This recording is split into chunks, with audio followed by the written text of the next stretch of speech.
Welcome to Dabo Recap. Enjoy your viewing. Subscribe. In this text, we meet our hero named Shu Fan. His soul was transferred into the body of a dying beggar, and he is now a disciple of the Heavenly Throne sect, one of the many powers in the Taifui world. In addition, he strives to become a sage, although he did not really like leaving the house in his previous life.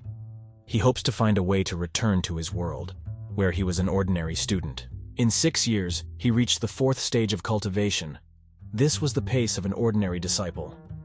On the other hand, the main thing is stability, and the one who survives in this cruel world, full of dangers and enemies, will win. He placed his hand against the stone to open the door of a secret passage that he discovered by accident. This was the only way to get into his personal space where he could cultivate in peace. The entrance to his secret dungeon, where he was hiding from everyone, opened before him. There he kept all his treasures and artifacts that he had found or created over the years. If he can achieve perfection in his knowledge of mastery, then perhaps he can return home. He dreamed about this every day, remembering his family and friends. The toy car was still in his hands, reminiscent of the old days. It was a gift from his older brother, who always supported him and believed in him. He looked sadly at all the artifacts of his past life that he had collected in his secret dungeon. There were photographs, books, clothes, electronics, and many other things that he could not use in this world. There were also buildings and buildings that did not yet exist in this world, but he remembered them well. He recreated them from his memory, using his knowledge and abilities. It was good that he had an older brother who could take care of his parents. He hoped that they weren't too worried about him and that they were happy and healthy. And now I needed to take care of myself and my safety. In this world, he was weak and defenseless, and he had to hide his true abilities and intentions. And we are transported to the world of Taifui, the territory of the Heavenly Throne sect.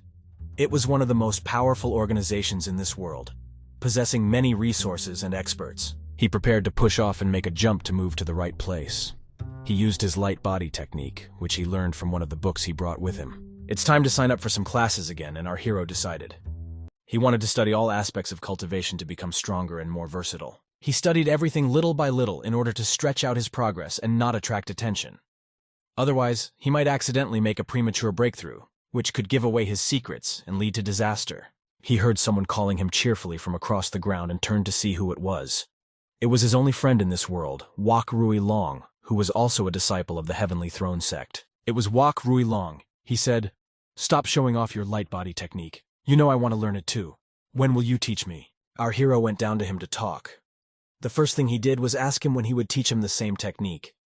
He knew that Wak Rui Long was very curious and thirsty for knowledge. He said that he could train him without any problems, but he needed to train attacking techniques less, and time would appear. He knew that Wak Rui Long was very aggressive and loved to fight. This answer both pleased and upset his interlocutor. He was glad that his friend agreed to teach him, but he didn't want to give up his favorite techniques. He asked him to quickly find time for him. They told him that if he gave up attacking techniques, how would he fight off the animals in the forest? He knew that the forest was full of dangers, and that without strong techniques he would not be able to survive. The answer was simple.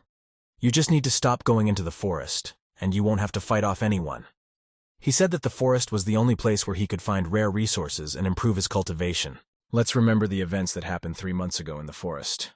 This was the day he first met his friend and saved him from death. First of all, we see the paw of the beast, one of those that made the attack.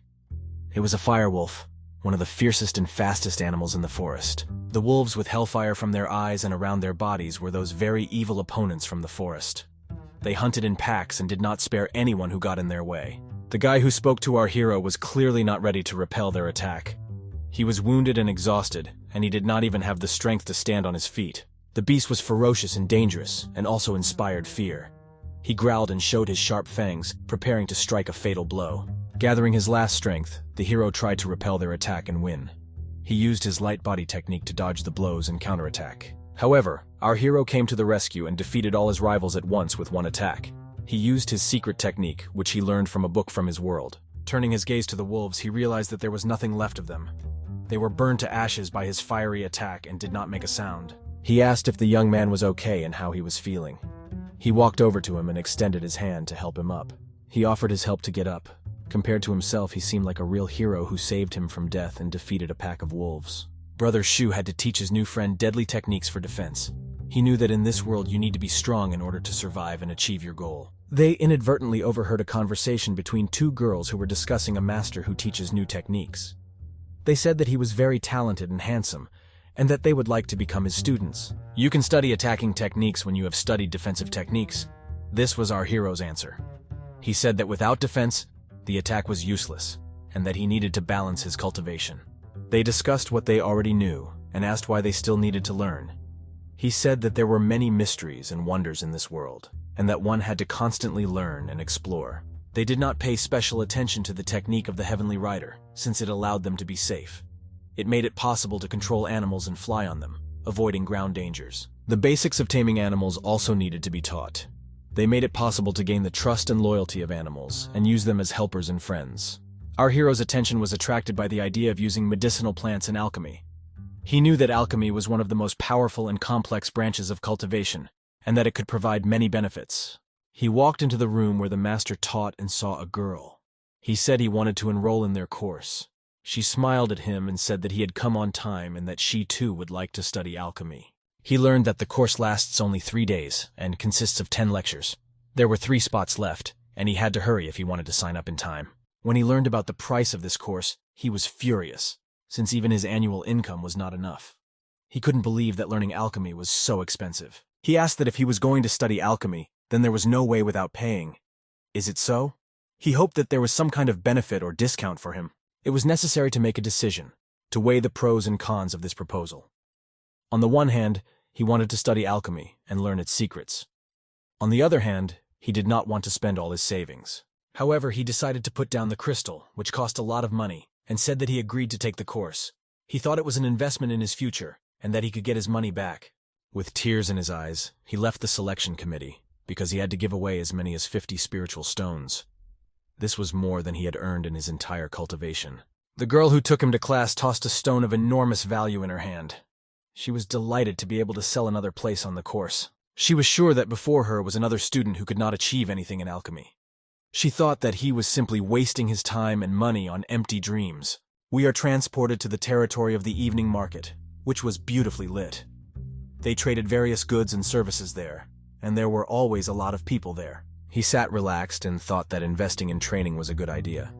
He hoped that he could benefit from the course and improve his level of alchemy. He met his uncle and greeted him. The uncle thought that our hero had come to see his niece, who was very attached to him. But it wasn't about her. However, he understood that his uncle wanted to talk to him about his child. He knew that his uncle wanted to marry him to his niece. The little girl asked our hero if she could someday become his wife. She was very sweet and innocent, and she always followed him like an older brother. He joked that it was certainly possible once he raised enough money. He didn't want to hurt her, but he also didn't want to promise her something he couldn't keep. It was time to say goodbye to my uncle and go home. He thanked him for his hospitality and said that he would return soon. But the uncle, with a smile on his face, said that it was too late, because his dear niece was already very close, and he could hear her joyful cries. Mom, who was standing nearby, heard someone quickly running up to him from behind, and by the familiar voice she immediately realized who it was. This was a little niece who rushed towards him with such enthusiasm that it seemed that she was ready to overcome any obstacles. Before she had time to understand anything, she was already hugging him from behind, and laughing, calling him her husband. He was pleased to see her happiness, but he asked the girl to loosen her grip a little so that he could breathe freely. He tried to explain to her that he was just joking when he said he might marry her, and that it was just a game. But there was no joke here, because according to ancient traditions in the village, if they exchanged gifts, then they were destined to become husband and wife. The girl proudly showed the gift that she had prepared for him with such love. Our hero, smiling embarrassedly, tried to explain to her that it was just a toy that he gave her as a child, and that it had nothing to do with marriage. He is so stuck here in this village because of the moronic system, and he definitely missed the local village traditions, which only made his life more difficult. Our hero, like a bird, was flying over the earth when he heard someone calling him from the ground. It was a familiar voice that he couldn't help but recognize. He was called by his faithful assistant, who showed off his new guest, a small creature he held in his hand. It was an unusual sight that aroused his interest. This was one of the spiritual sheep specially raised by the sect. He was afraid that one of the law enforcement officers might come after them. It would be disastrous for him. Just in case, he decided to cast a powerful spell that would protect them from any external interference. This was necessary for their safety. On the territory of his spacious estate, an energy shield appeared, a glowing blue dome that enveloped everything around. It was a magnificent spectacle that amazed everyone present. These were semi-automatic lighting techniques, and his friend was deeply impressed by the spectacle. He could not take his eyes off this miracle. He looked in amazement at the master's work and said that every time he met him, he made him feel worthless. This was a great compliment for our hero. He noticed that mastery of attack and defense techniques was not at all compatible with his modest position in society. It was an unexpected remark that made him think. Our hero replied that he was trying to stay quiet, below the grass, and so that his friend would remember this. This was his life credo, which guided him. He said that without it, he knows what he could have become. But for him now, the priority is not to shine too much. It was his decision that he made a long time ago. The guest took the sheep and asked where to take it. Our hero showed him the way to the stall. This was a place where the sheep could feel safe. Because it wasn't just any lamb. The cooking process was a little different than normal. This was due to the characteristics of her breed. The smell of the shine of a roasted lamb delighted everyone present. It was a scent that left no one indifferent. Our hero used a top-level secret technique called roast lamb. This was his signature dish, which he prepared with special pleasure. The guest was something of a surprise for our hero, so he decided to finally show him off.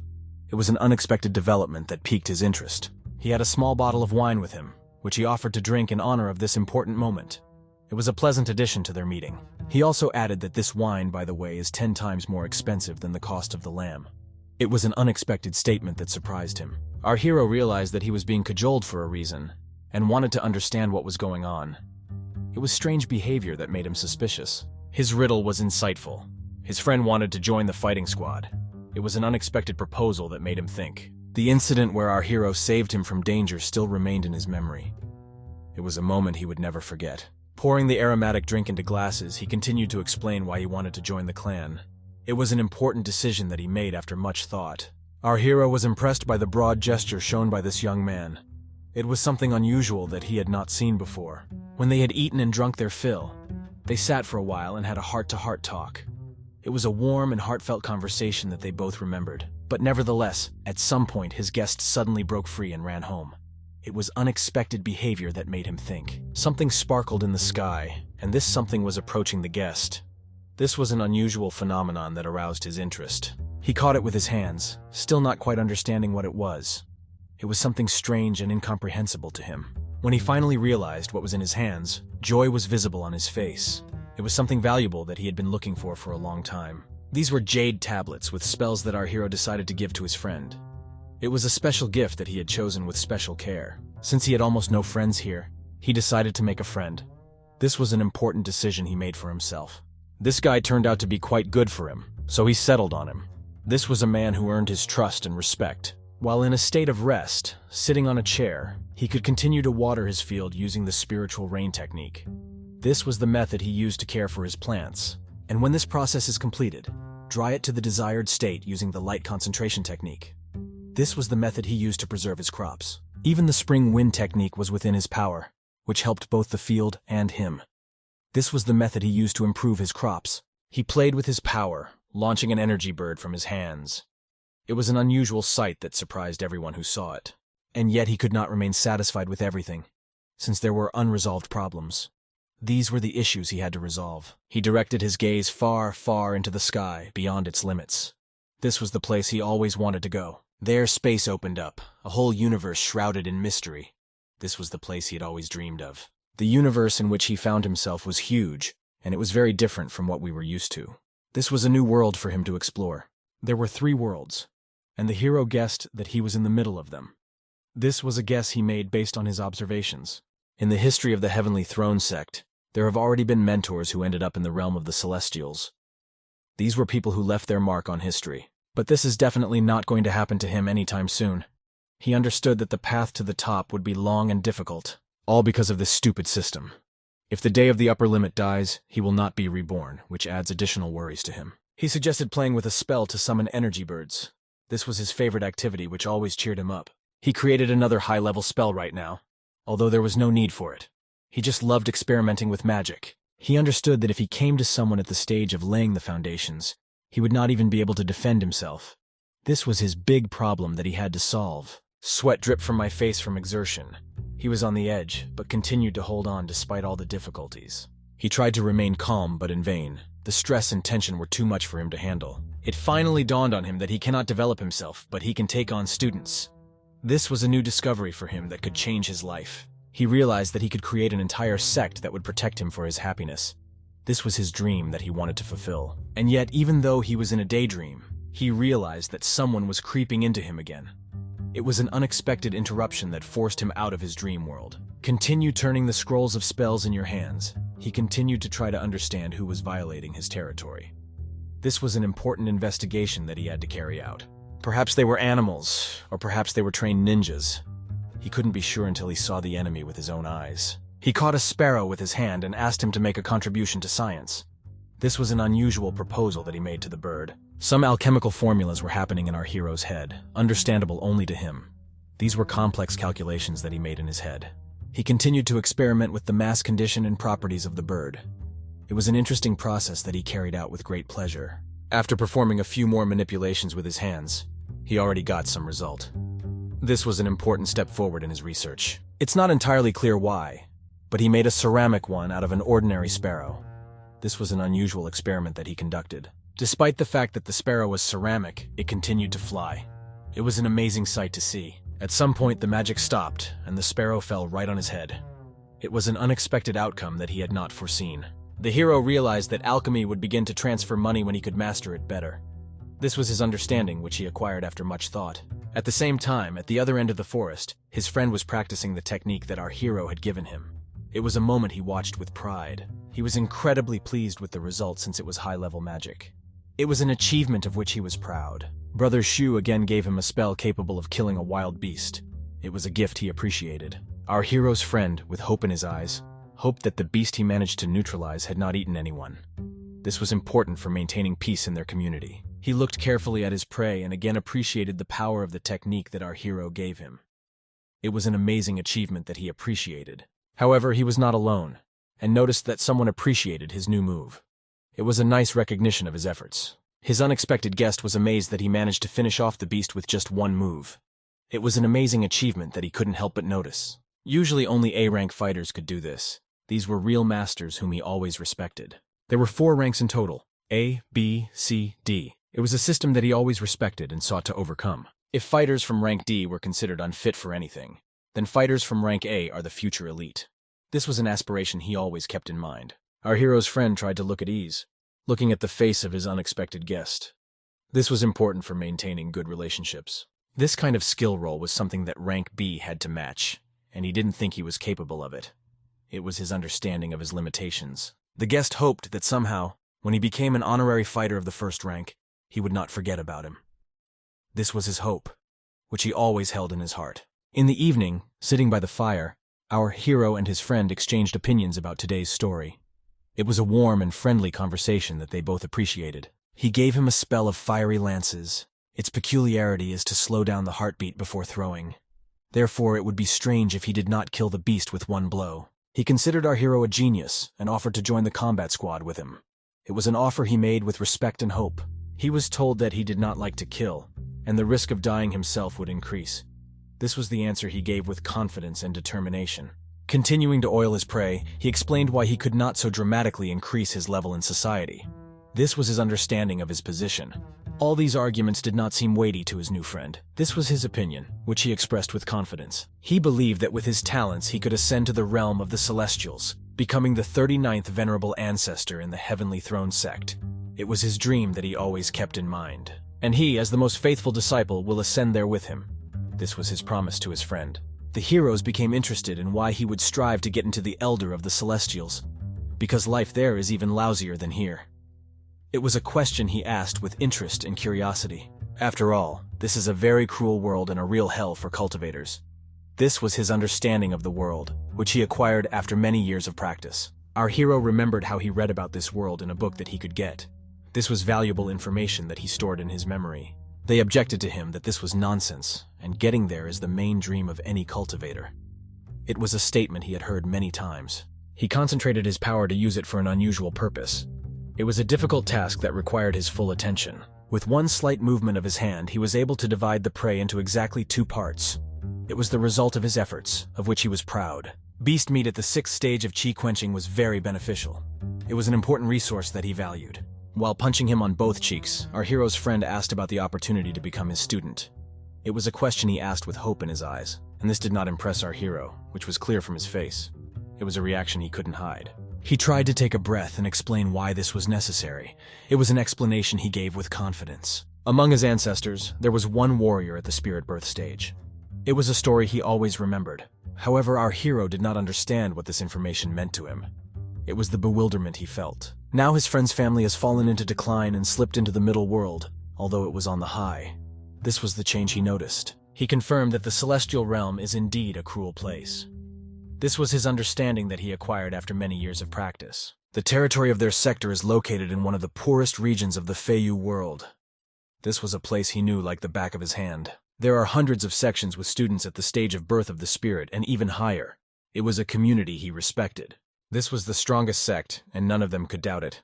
It was a statement he had heard many times. The hero sipped his wine, continuing to listen and not understand anything at all. This was the state he was experiencing. The cultivators of the central continent have studied all the spell techniques to the very essence, and are now engaged in reading old and new created new spell techniques. This was their occupation, which he knew. His ancestor had personally visited the Heavenly Arrow section, and according to his records, their tempering stage disciples were capable of defeating Foundation stage beasts. This was the information he found out. And his friend has all the data to become such a spellcaster. This was the opportunity he saw in his friend. He continued to persuade his friend to become his master with all his might. This was his desire, which he expressed with confidence. I even had to push him away a little with magical power. This was necessary to set boundaries and maintain respect. However, he once again appreciated his friend and his proposal. It was an offer he seriously considered. Our hero noticed that he was already over 18 and it was quite late to ask to become a student. This was his understanding of his position. He looked at him and did not understand what was about to happen and what was being used on him. This was the state of uncertainty he felt. He promised to keep the secret that he had the potential to become a temper and asked him not to kill. This was his promise, which he made with confidence. Of course, he didn't intend to kill him, since he didn't need any fuss. It was his decision that he made with confidence. He simply decided to edit the memory of his new friend. This was a step he took to protect his secrets. When he came to his senses, he asked our hero where they stopped. This was the question he asked to understand what happened. He replied that he asked to rise up as a first-rank fighter and asked to be taught a couple of new techniques. This was the answer he gave with confidence. This prospect delighted his friend, and he lit up with a smile. It was a moment of joy that he experienced. While in his chambers, our hero decided to write down everything he had heard, since this world seemed more complicated to him than he thought. This was his understanding, which he acquired after much thought. It was still unclear to him how far the central continent was from his current location. It was his bewilderment that he felt. Our hero thought that if he had a computer with internet access, he would be the greatest sage of this world. This was the thought that came to his mind. I didn't realize that I was already tired of clearing my mind and taming desire. This was the state he was experiencing. An unexpected flash in the sky made him turn his gaze upward. This was an unusual phenomenon that he noticed. A giant ship appeared sailing across the sky. It was an amazing sight to see. It was a 500-meter-long ship, with a fiery bird flying next to it. It was an unusual combination that he noticed. This ship also protected several smaller ships. It was an additional protection he noticed. Judging by the scope, this is an expedition sent to search for valuable resources. That was the guess he made. He heard someone knock on his door, announcing their presence. That was the sound he heard. It was his friend. He was surprised that he was not on a mission. It was an unexpected appearance that he did not foresee. His appearance was shabby, and our hero asked what was wrong with his leg. It was a question he asked with concern. It was explained to him that he had been injured during the mission and was now taking a few days off to recover. This was the answer he received. So he thought, why not spend the weekend in the company of his friend? This was the idea he proposed. He said that the beast he fought had strong defenses, and only with the help of the spells that were given to him was he able to win. This was the story he shared. Our hero noticed that his fighting skills are hopelessly lousy. It was his opinion that he expressed. He condemned him for going straight at the beast, since he needed to take a position and cast a spell from a long distance. This was the advice he gave. They tried to calm him down and move the conversation in a more friendly direction. This was an attempt he made to improve the situation. The hero was puzzled by the idea of how to drill into the miracle of combat skill. It was his bewilderment that he felt. He was reminded once again that no mentor from the combat squad could teach what he could do. This was the statement he had heard. He was told to stop being a fool. For some reason, he carefully hid his talents from those around him. It was his behavior that he noticed. Our hero agreed to talk about new techniques in exchange for information about passing ships. This was the agreement he proposed. The start of the training was marked by a sudden action by the hero. He demonstrated a high-level illusion that amazed his friend with its realism and detail. The friend was greatly impressed by what he saw and, full of curiosity, asked what kind of technique he was using now. Our hero offered to conduct a training battle, explaining that his energy would not be enough to maintain the illusion for a long time, and this would be good practice for both. He warned that now he would have to face a fast beast with good defense, and this would be a serious test. Suddenly, a stone mantis appeared, which was at the 7th stage of hardening. It was an impressive confrontation. He was told that he had 15 minutes to kill him, after which our hero would analyze the shortcomings of his friend's technique and give feedback. The praying mantis suddenly attacked our hero's friend, causing him to flinch in surprise. He tried to use the lightness of a feather technique and released fiery spears, but the beast was faster. The beast was able to dodge the pikes that passed to his right, showing his agility and speed. Our hero's friend was surprised by such dexterity from the stone insect. He did not expect such a turn. The hero noticed that his friend moves quite quickly, but releases the pikes slowly, which puts him at a disadvantage. As a result, he called it kindergarten level, emphasizing the need for improved technology. The beast was preparing to attack him again, not giving him a break. Our hero's friend was surprised by such dexterity from the stone insect. He did not expect such a turn. The hero was surprised that his friend was distracted during such an intense fight. As a result, his friend ended up on the ground with wounds, defeated in battle. In summary, he said that his friend lacked the ability to observe his opponent and notice his habits, which is a key skill in combat.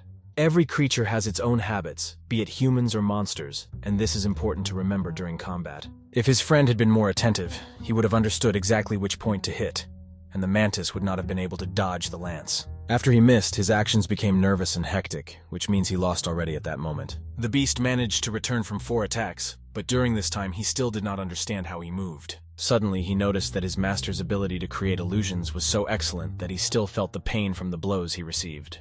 However, he asked his master about the shortcomings that he could still notice. They told him that if he still had time in the future, he would teach him something else. He sat back down in his chair, ready to hear the story about the flying ships. His part of the agreement was fulfilled, so now all that was left was to simply listen to new information. He was looking forward to the beginning of the story, full of curiosity for new information. The friends were enjoying a sunny, pleasant day, enjoying the warmth and light. The main character, full of anticipation, waited for an explanation about the flying ships that aroused his curiosity. Our hero's friend, with a serious expression on his face, lowered his glasses and prepared to begin his exciting story, full of secrets and riddles. 500 years ago, the Supreme Mentor, having collected all the property of his sect, went to the central continent to order the construction of a majestic ship that would become a symbol of their power. For this reason, his sect did not accept new disciples for 50 years, because they could hardly feed themselves, and all resources were directed to building the ship.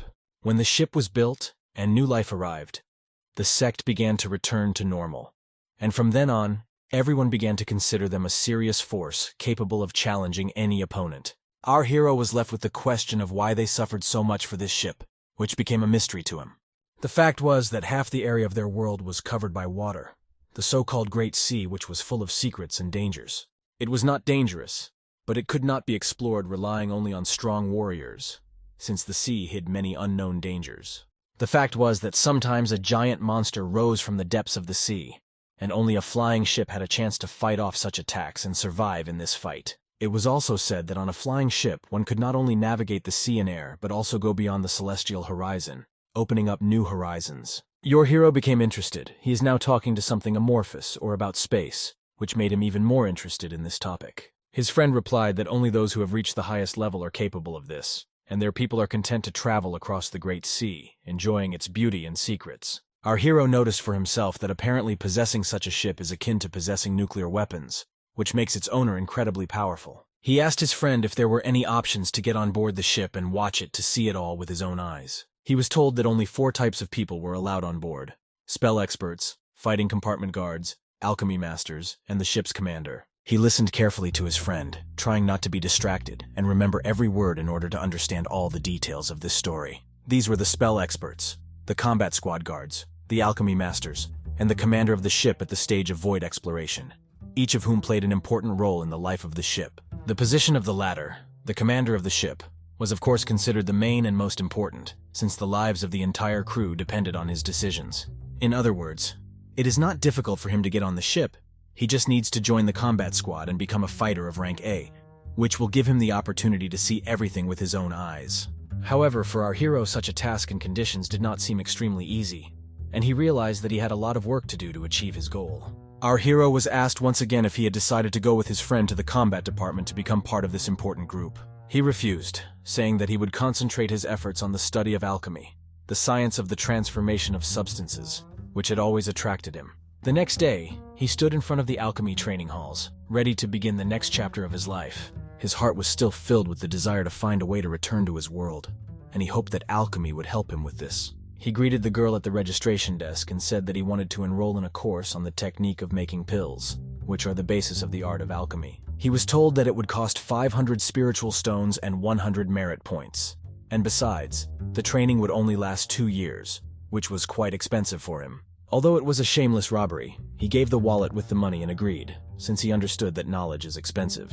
The girl asked him to follow her to the study halls to show him where the classes would be held. He found himself in a huge open area and was surprised at the scale, as it was much larger than he expected. The girl noticed that, judging by the expression on his face, today was the first time he got out of his village and saw such a place. He said that everything could already be informed to him and wished him to become a master of alchemy as soon as possible so that he could begin his training. The hero did not understand that she was looking at him with contempt and simply thanked him for such a wish, not paying attention to her mood. There were a lot of people in the classrooms.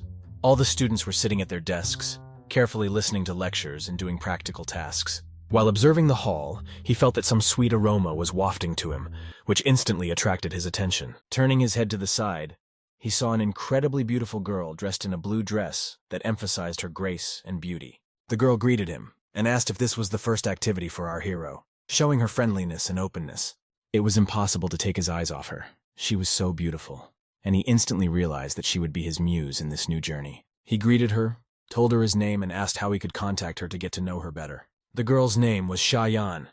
She said that when her father couldn't make it to class, she taught in his place, which made him respect her even more. Our hero continued to watch this beautiful creature and could not take his eyes off her, completely immersed in her charm. He expressed his concerns, saying that he was a little worried that he would not be able to catch up with the others, since they had been practicing for several days and had more experience. The girl, showing understanding, noted that she had a couple of jade tablets with the materials covered, and after lunch, she would go to his place and study with him one-on-one to help him catch up. She then said it was time to begin and asked him to listen to her carefully so that he could get the most out of the lesson. The hero noticed that this was a very rapid development of the plot, and it seemed to him that he had seen a film that began the same way, which added to his confidence.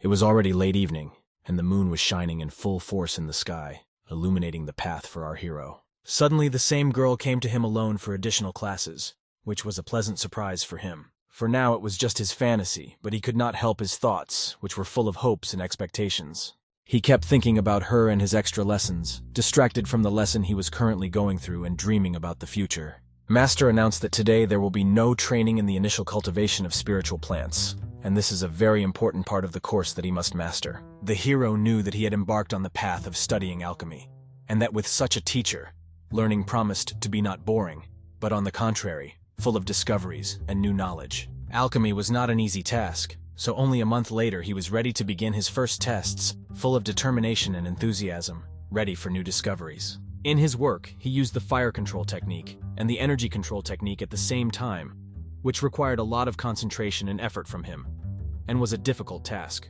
He was amused by the use of force in such a new aspect, which added to his confidence in his actions and made the learning process interesting.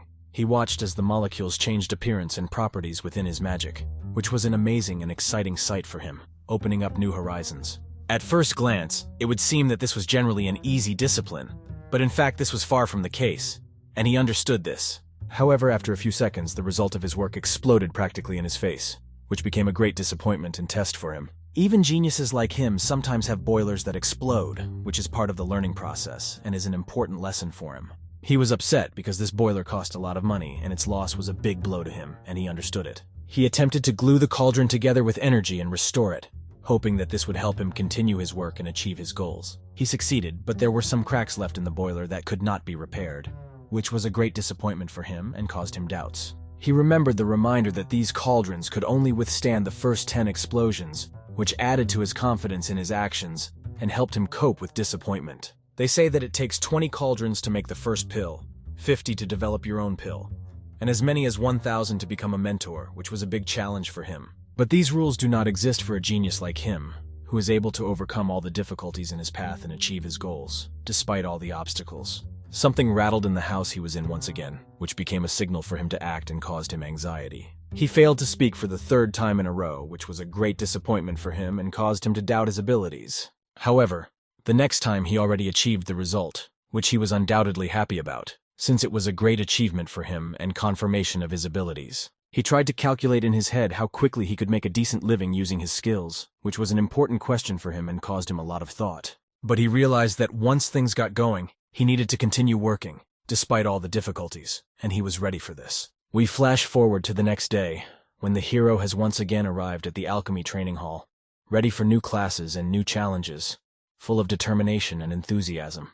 This time the teacher himself, the father of that beautiful girl, was present, which was a great honor for him and earned him respect. Apparently, the other students were also annoyed that she was not teaching today, which was understandable to him. The teacher noted from the students' faces that they had broken many cauldrons, but were still unable to make a pill, which was a great disappointment for him. The students confirmed that they spent a lot of effort on completing their homework, which was understandable to him. Our hero noticed that the teacher was looking intently at him, which caused him some concern. The father asked his daughter how well she knew this new student by putting up a noise shield, which was a surprise to him. The girl noted that, in her opinion, this is the most ordinary student, but her father said that he is not as simple as he wants to seem, which caused him some concern. The girl asked why to follow him. The father said he thought the student had great potential, which was a great honor. At the same time, he listened to other students and the results they achieved, which was an important experience for him. Our hero heard some noise coming from where he lived, which caused him some concern. He moved into the mountains so as not to attract attention, but he did not understand why anyone else would do this, which was a mystery to him. He noticed that someone was approaching him at incredible speed, which caused him alarm. He raised his gaze to the sky, but it was too late, and he realized that he would not have time to leave. His niece dived right at him, which was a big surprise to him. She was so happy to see him that she literally knocked him off his feet with her flight, which was a big surprise for him. Our hero asked what she was doing here.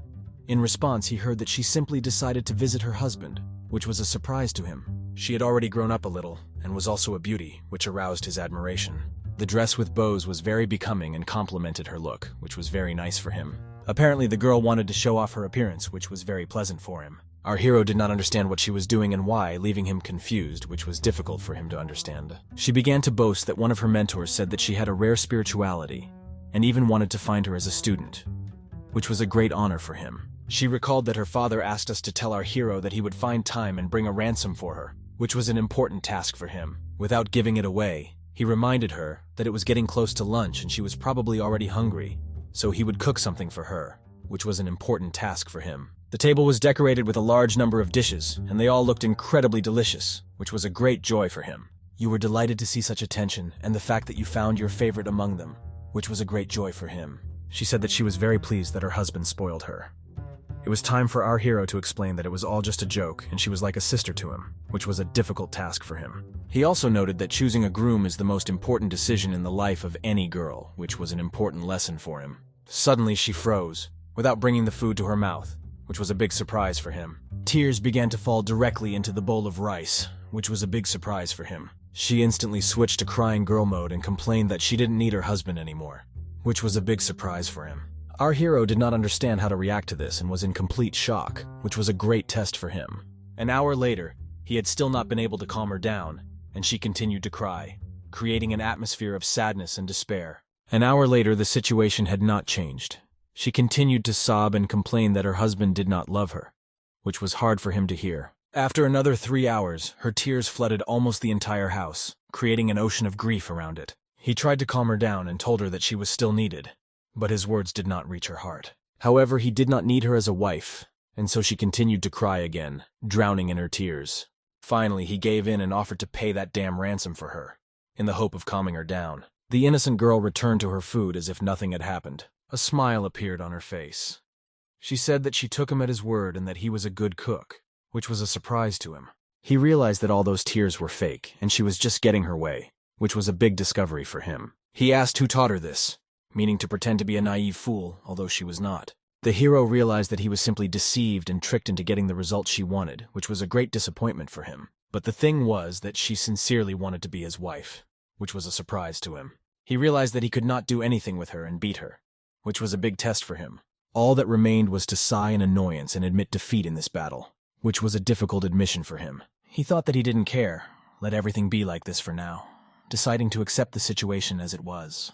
The next day he found himself back at the dinner table in the company of his sweet niece, enjoying the warm and cozy atmosphere they had created together. She handed him a pancake, hoping to feed him directly from her hand, which was a very touching and sincere gesture expressing her love and care. Stretching out his hand, our hero tried to cool the ardor of his little wife, showing his concern for her and his desire to protect her from any troubles. Suddenly, something from above distracted his attention, making him curious and eager to find out what it could be. An incredibly beautiful girl with dark hair and a dark purple dress looked at him, leaving him breathless from admiration of her beauty. The hero could not believe that she had come here for him, which caused him mixed feelings, joy and bewilderment. She was irresistible, even better than his alchemy teacher, which was a big and pleasant surprise for him. He instantly imagined himself in her arms and thought that perhaps the system had finally taken pity on him, which gave him a wave of hope and optimism.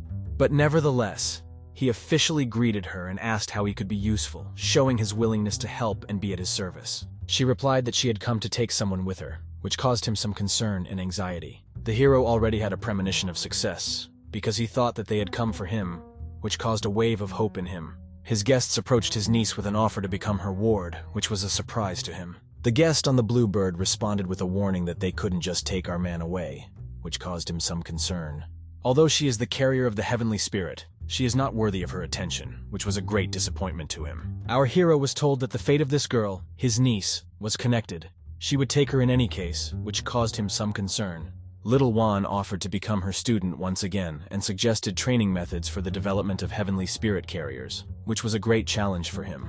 The baby was so engrossed in food that she didn't even know how to respond, which made him smile. She turned to our hero with a question about what she should do in this situation, which caused him some concern. The guest on the bird looked at our hero with a predatory look, hinting at which answer was correct, which caused him some concern. He realized that a divine consciousness technique was being used on him to test him, which caused him some concern. But it was impossible to give yourself away. So he sighed and prepared to answer, gathering all his thoughts and feelings. He invited his niece to agree because this is a great chance and should not be abandoned, which was an important decision for him. The first thing the new student asked was if she could visit her husband, to which she was answered yes, which was reassuring for him. Moreover, since the bearer of the heavenly spirit chose him, it means he himself is special, which was a great honor for him. She decided that she would do as her husband told her, which means she agreed to become a student, which was an important decision for him. Just one movement of his finger, and her new student was already sitting next to her teacher, which was surprising for him. They told her that since she agreed, they were taking her away right away, which was a surprise to him. Our hero of the earth watched his wife in beauty being carried away by a huge blue bird, which was a thrilling sight for him. He was indignant that almost every day he stumbles upon pumped-up masters who are stronger than him, which caused him some irritation. He decided that there was no need to waste time and could upgrade his technique right now with the help of a book that he had recently bought, which was an important decision for him. Suddenly, someone unexpectedly entered the clearing of his house, which caused him some concern. It was his friend, who looked a little different compared to the last time, which was a surprise to him. He said that he went hunting in a distant forest, where he killed only animals at a level higher than himself, which was important information for him. He complained that almost every day he was on the verge of life and death, improving his skills, which was important information for him. The hero asked his guest why he had arrived. His charges again needed advice, which was an important issue for him. The fact was that he could not defeat two beasts, and our hero asked to describe them, which was an important question for him. The first was the Earth Eater. He has a very unusual defense technique. When danger approaches, he immediately goes underground, which was important information for him. The second opponent was a bloody cat. She was very fast, so he couldn't pick up on her movement habits, which was important information for him. Finally, she turned to the master with the question of how he would deal with them in his place, which was an important question for him.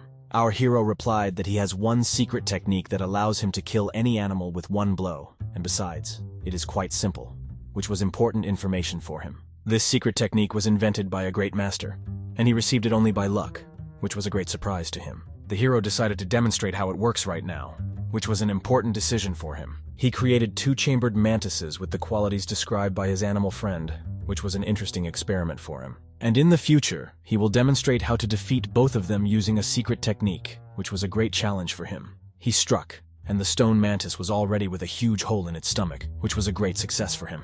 His friend could not believe what he saw, since the master did not even move from his place, delivering this blow, which was a great surprise for him. The second mantis was sneaking up behind him, preparing to launch his attack, which was a big test for him. Some vile mucus dripped onto the young disciple's face, which was a great inconvenience for him. With just one blow, the master only needed a couple of moments, and a hole was formed in the mantis even larger than the previous one, which was a great success for him. His ward was on his knees, begging to pass on this technique, which was a great test for him. Our hero replied that the master who invented it mentioned that there was a way to learn this technique fairly quickly, which was important information for him. But to do this, he had to shave his head bald, which was an unexpected condition for him. Of course, he didn't really want to do this, but if it was the only option, then he had to agree, which was a difficult decision for him. His friend once again thought about the possibility of having such cool equipment, albeit at such a high price, which was a great challenge for him. As a result, although with tears in his eyes, he agreed, which was a big decision for him. Our hero stood with his back turned to him, so that his reaction was not visible on his face, which was an important point for him. We have a slightly different perspective. We could see the smug, sinister face of our inventor, which was a big discovery for him. Our hero reminded that once he gave his word to do it, his word must be kept, which was an important principle for him. Barely holding back laughter, our hero respected such a serious decision of his ward, which of course required a lot of courage. He, not without irony, asked the question, if being bald helps so much, then why isn't his teacher himself bald? After all, it would be logical. He simply replied that he was not trying to become even stronger, since he had already reached a certain level of skill. It's time to see your friend off. He sent it. It was a moment to hone your technique. He looked at his friend, who walked confident in his success, with pride and hope. The hero couldn't believe that his friend would fall for it so easily. However, it's time to take care of your own plans that require attention. So 3 months have passed. We are transported to some distant sacred place, full of mysticism and secrets. His student, riding her own bluebird, was trying to practice control over it, which was not an easy task. His teacher noticed that only 3 months have passed, but she is already drawn to fly away from here, which speaks of her desire for freedom. She was outraged, since her student had not even fully mastered the techniques of the heavenly mandate, and combat techniques were even worse. However, as a teacher, I remember myself at her age, and should be pleased with her progress, which is noticeable. Well, one nightmare did not give her peace.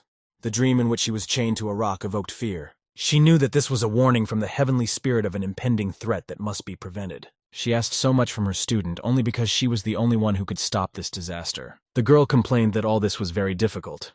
She asked for a chance to take a walk, or better yet, to see her husband for a little while. Her master thought that the heavenly spirit would not allow her to choose the husband of an ordinary person, which means they will have a great future full of trials. They told the little girl that she could go for a walk, but she can't go to her husband yet until she masters her heavenly mandate technique at an intermediate level.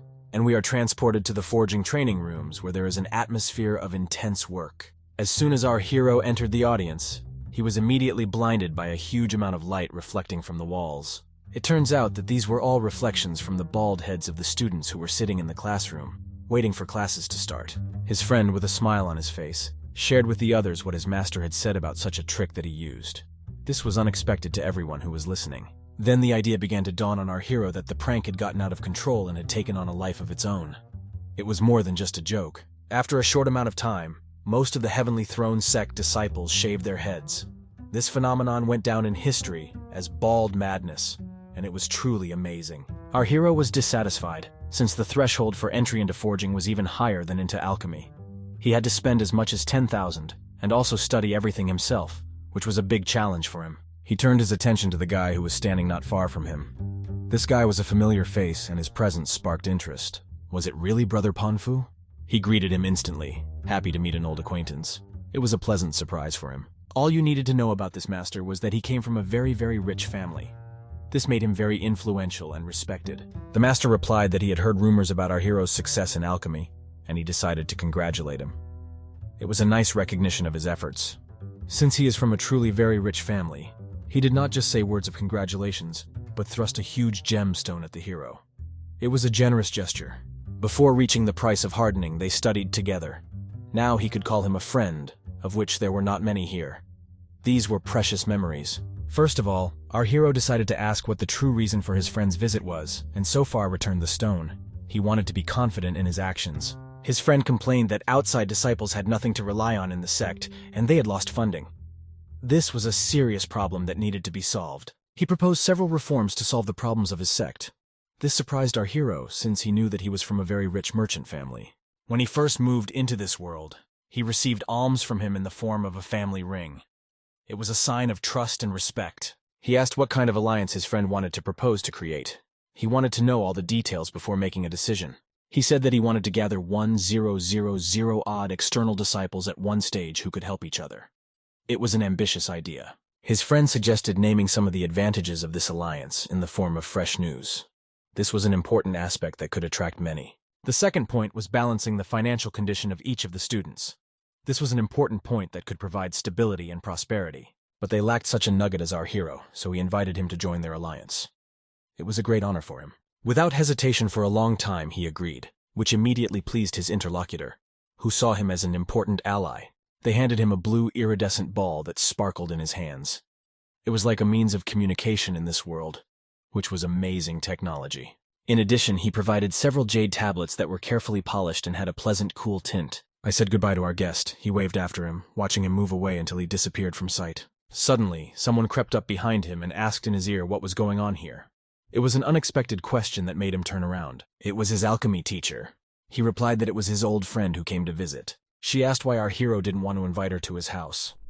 It was a question that made him think, and now she was watching him and then how he poured her tea. It was a moment of calm and peace. Ever since her father told her to pay attention to her more often, she increasingly feels that she feels something for him. These were new feelings for her. She told herself that she should not be distracted from the purpose of the task. This was an important reminder for her. And yet, her cheeks flushed, and she felt embarrassed at the attention shown to her. It was a moment she didn't expect. However, her further actions seemed extremely unexpected. This was something he couldn't predict. Our guest began to climb onto the table and move towards the owner of the house. This was unusual behavior that raised eyebrows. What's strange is that she was interested in the question of why our hero didn't want to become part of the alchemy department. It was a question that needed an answer. His guest decided to approach the discussion from a different angle, preferring an indirect and roundabout approach in their conversation about the future. She asked him why he didn't want to become her father's student, showing curiosity and some concern about the matter. He politely replied that he was grateful for the offer, but had to refuse, since he had his own compelling reasons. The point was that he values freedom very much, not wanting to bind himself to obligations. Alchemy for him is just a method of earning extra money. She was amazed by his answer, because there were rumors about his unique gift. Without direction, this talent could be wasted. He realized that he would have to tell at least part of his story, otherwise she would not leave him alone and would get to the bottom of the truth. He decided to ask her directly if she had ever been on their sex flying ship, trying to find out her experiences and memories. She said that she had actually traveled on board. Our hero dreamed of building himself a similar ship, inspired by its greatness and power. Alchemy was only the beginning of his grand plan. He did not want to become her father's student, so that he would not waste his precious time on him. She, with bewilderment and surprise, continued to look at him, trying to unravel his motives and understand the reasons for his decisions. It was clear that she was disappointed with the answer, but did not lose hope of finding another path to her dream, continuing to look for new opportunities. She added that since he does not want to become an alchemist, then let him do everything possible to become a good blacksmith, a skilled craftsman, capable of creating miracles from metal. The two froze, looking at each other and not saying a word, as if time had stopped at this moment, filled with unspoken feelings.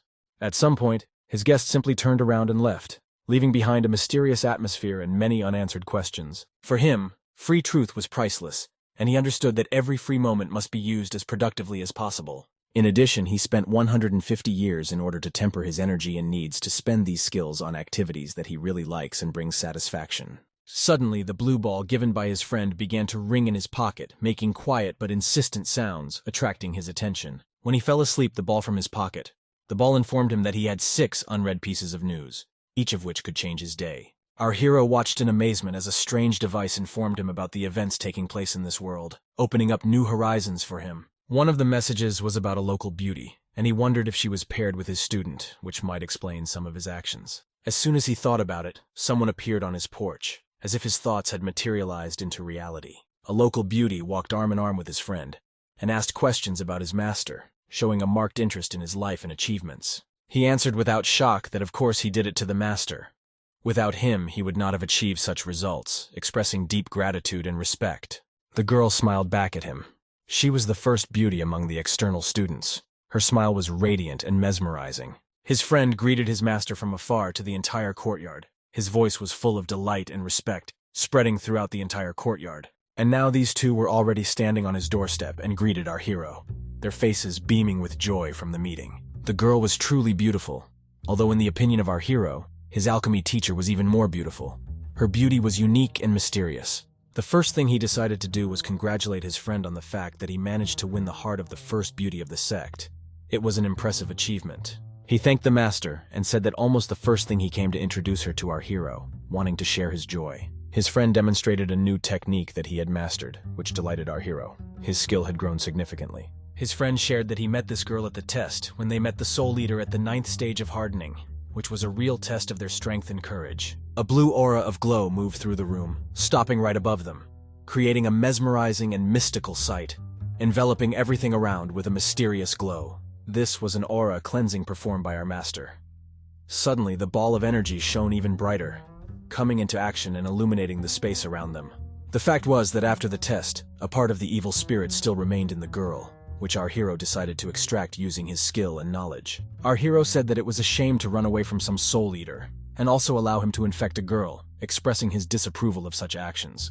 His friend was amazed that he owned a high-ranking purification technique, because only it could deal with soul contamination so quickly and effectively. The girl was pleasantly amazed by the powers of his master, and realized that her gentleman was right about his powers, realizing the greatness of his skill. The master was invited to go into a secret portal, but our hero still perceived this as a trick, not trusting the possibilities that were easily offered. The friend was surprised that the master refused to go, because there one could find the legacy of great masters, which could open up new horizons. During the last opening of the portals, someone found the notes of the great master of forging, which described many of the lost runes, which made this discovery incredibly valuable.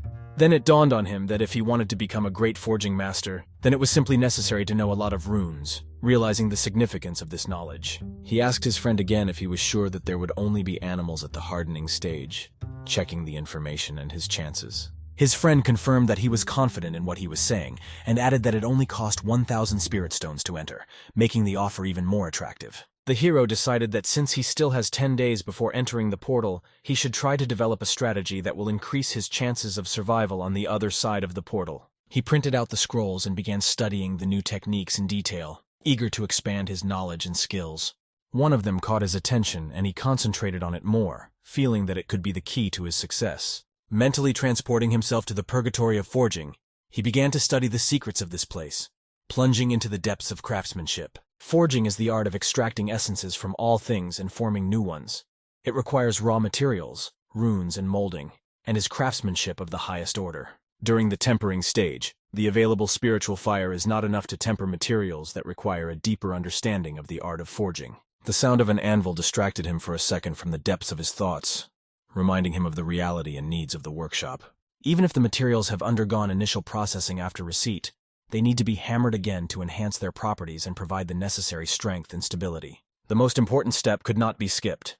Before the forged item cooled and took its final form, runes had to be smelted into it, giving it unique properties. To create the most basic items, you need to use at least 3 runes, each of which adds special characteristics and enhances the functionality of the product. Next, a list of the 1,000 most common types of spiritual ore and their characteristics will be provided, helping to understand which combinations of ores give the best results. He finally exhaled and stopped his deep immersion in the material, feeling satisfaction from the work done and new knowledge. Congratulating himself, our hero realized that he had mastered the material, and it was much more interesting to him than alchemy, opening up new horizons in his research. He decided to sit in silence for a few seconds and regain his energy, gathering his strength after the intense training process. Suddenly, a message from his friend came from the ball with delight that he had learned about learning forging and admired his friend's skills, expressing his respect and support. In addition, he knew something about the double cultivation of alchemists and was going to share this with our hero, offering him a new area to study and develop.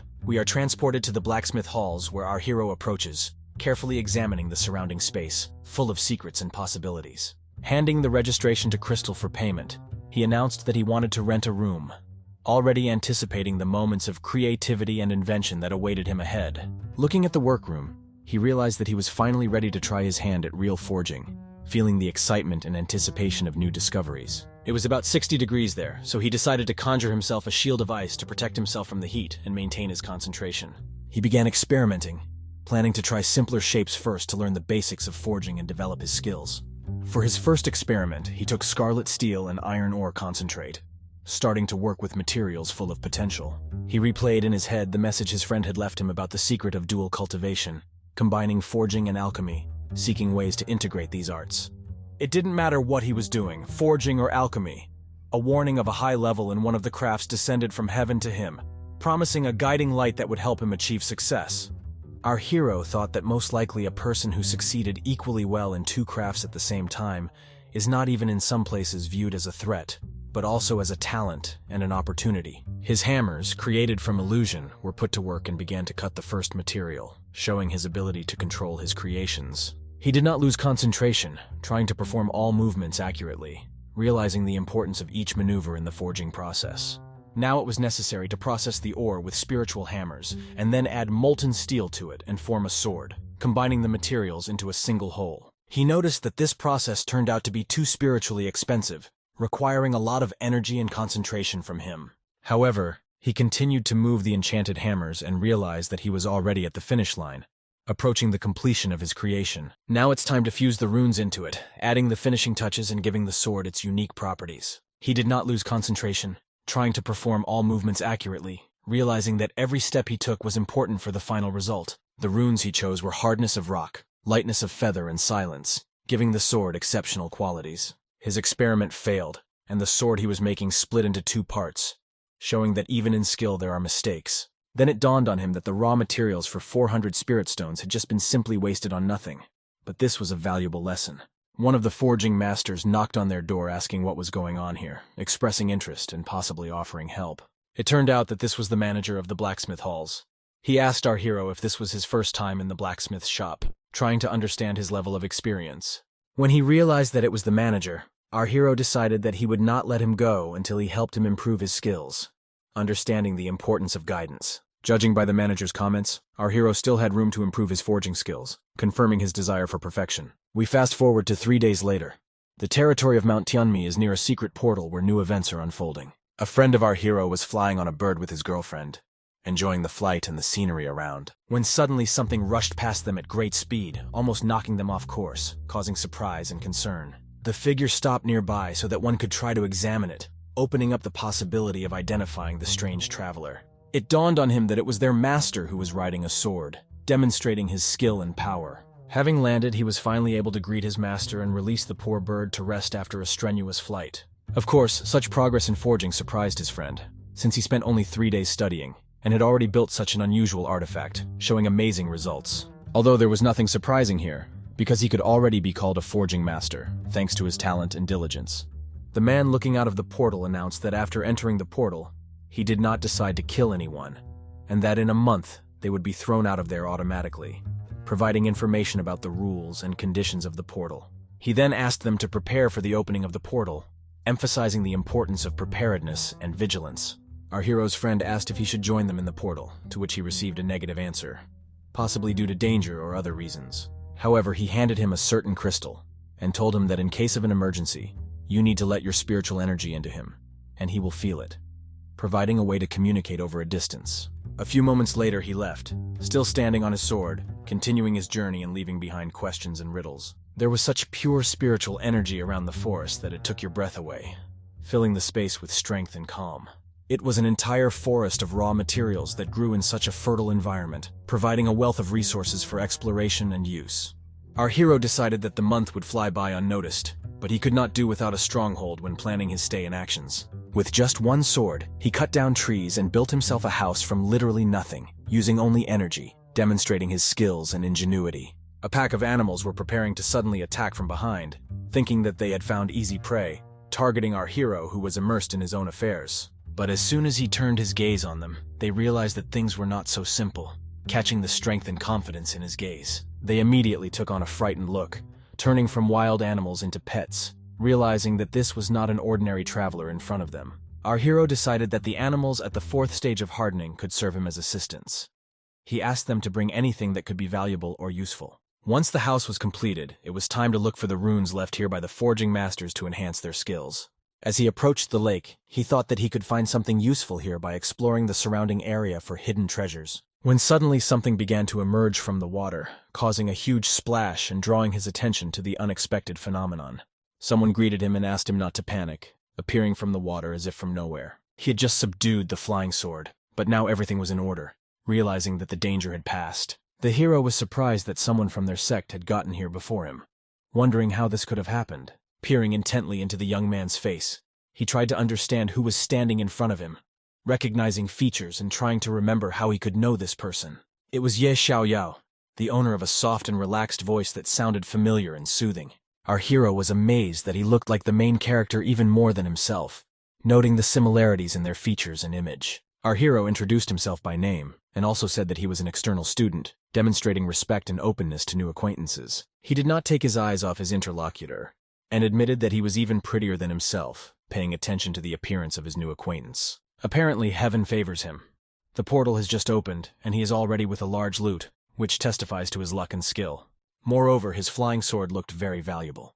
Perhaps this is a divine weapon that has been sealed, making it even more significant. His interlocutor greeted him and said that he was glad to meet him, moving towards our hero, demonstrating friendliness and interest. It turned out that he wanted to share something with him. He held out the pearl and said that he was giving it in honor of their acquaintance, offering a symbolic gesture. The meaning of the gift was clear. He takes the pearl and undertakes to keep his mouth shut, not telling anyone about the rest of the spoils, which creates a kind of bond between them. It was difficult for our hero to believe it, but certain thoughts crossed his mind, asking questions about the intentions of his new acquaintance. He tried to distract himself by introducing random thoughts from his memory into his head, trying not to think about the possible consequences of their meeting. His interlocutor was already a few centimeters from his face, reducing the distance and creating a more intimate atmosphere. Our hero said that he understood what was required of him, and thanked him for the gift, accepting the gesture and confirming his consent. His new friend was glad that our hero accepted the gift. Our hero realized that he should stay away from him, since the main characters are constantly unlucky, realizing the potential risks. Standing on his sword, this charming young man said that perhaps their paths would cross again, hinting at future meetings. Now it was worth just saying goodbye to him and waving his hand back, sending him on his way and leaving questions behind. After a few moments, he walked away, leaving behind only the purple glow of his sword as he disappeared into the distance. Our hero hoped that he would never see him again, avoiding possible problems and dangers. Now it remains to find out whether this guy left anything for him to loot by exploring the area for lost treasures. We are transported to the evening in the hut he has recently built for himself, where our hero rests and reflects on the events of the day. The rock turtle was missing its eyes, although it apparently still had them recently, indicating recent activity at the site. Our hero was unhappy, as it turned out that his new acquaintance had taken absolutely all the trophies in this area, leaving him without any loot. But our hero still liked it here, and he felt that there were still many valuable things left in this place. He sat on a chair, resting from an intense day, enjoying the peace and silence. He had to grab the handle of the weapon as he heard someone approaching, bracing himself for possible danger. For a few seconds he thought it was a ghost, as a huge number of green eyes focused on him, creating a mystical atmosphere. At first he was scared and even threw a little hysterics, since he didn't know exactly how to deal with ghosts, feeling helpless in front of the unknown. But these turned out to be just his tamed friends, who finally brought back the prey they could find, easing his worries. Our hero hoped that he would never see him again, avoiding possible problems and dangers. Among what they found was a rare plant, several edible fruits, and a couple of valuable crystals, which was a pleasant surprise for our hero. Naturally, he praised the beasts and said that they had done a good job, expressing hope that there was a spring of spiritual stones nearby. The animals explained with gestures how they got these artifacts. Apparently, the fact was that some had already died and fallen out of the portal. Before going to bed, he decided to cast a hiding spell on the house for the sake of everyone's safety, taking care of the safety of his shelter. It wasn't even dawn yet, and he was already sipping tea, sitting by the fire, enjoying the solitude and silence of the morning. Suddenly there was a noise behind him, and the hero began to wonder who else besides him was walking so early, tense from surprise. Judging by the sound made when flying on the sword, it was his recent acquaintance returning again. It even seemed to him for a second that this young man was trying to bewitch him, creating a mysterious and magical atmosphere. Moving closer to the hero, they stared at each other again, sizing each other up and trying to understand their intentions. Our hero offered to join his modest meal, demonstrating hospitality and goodwill. The young man, of course, did not refuse, since the smell was very pleasant, accepting the invitation and enjoying the company. Our hero became interested in learning the story of this young man.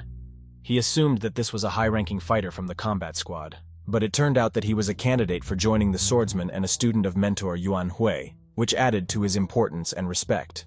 Our hero heard that he comes from a great family of swordsmen and is a great master of his craft. Realizing that this is not an ordinary young man, but a real talent, he praised the young man for his excellent natural abilities and said that returning back with huge booty would make his growth even more rapid, trying to encourage him. For some reason, these words saddened the young man. He even added that he was already accustomed to such ridicule, expressing his hurt and disappointment. It turned out that a few months ago his cultivation began to deteriorate, and now he had already slipped to the 9th stage, which was a big blow to his pride and self-esteem. Such a revelation from the guest both surprised and saddened our hero, who did not even know what to say in response, feeling powerless to help. Still, he decided to cheer him up, saying that he did not doubt his ability to restore his cultivation and regain his well-deserved place, trying to inspire the young man. How unexpectedly this young man took his hands in his own, which of course made our hero freeze, not expecting such closeness and frankness. The young man thanked him for these words, and shared that usually other people just laugh at him when he tells this story, expressing gratitude for his understanding and support. Looking intently into our hero's eyes, he said that he wanted to be friends with him, looking for an ally and friend in him. Barely returning to himself at the last moment, our hero leaned down, trying to avoid too close contact, not feeling comfortable in such a situation. Finally, his friend flew away on his sword and he could calmly exhale, remaining alone with himself.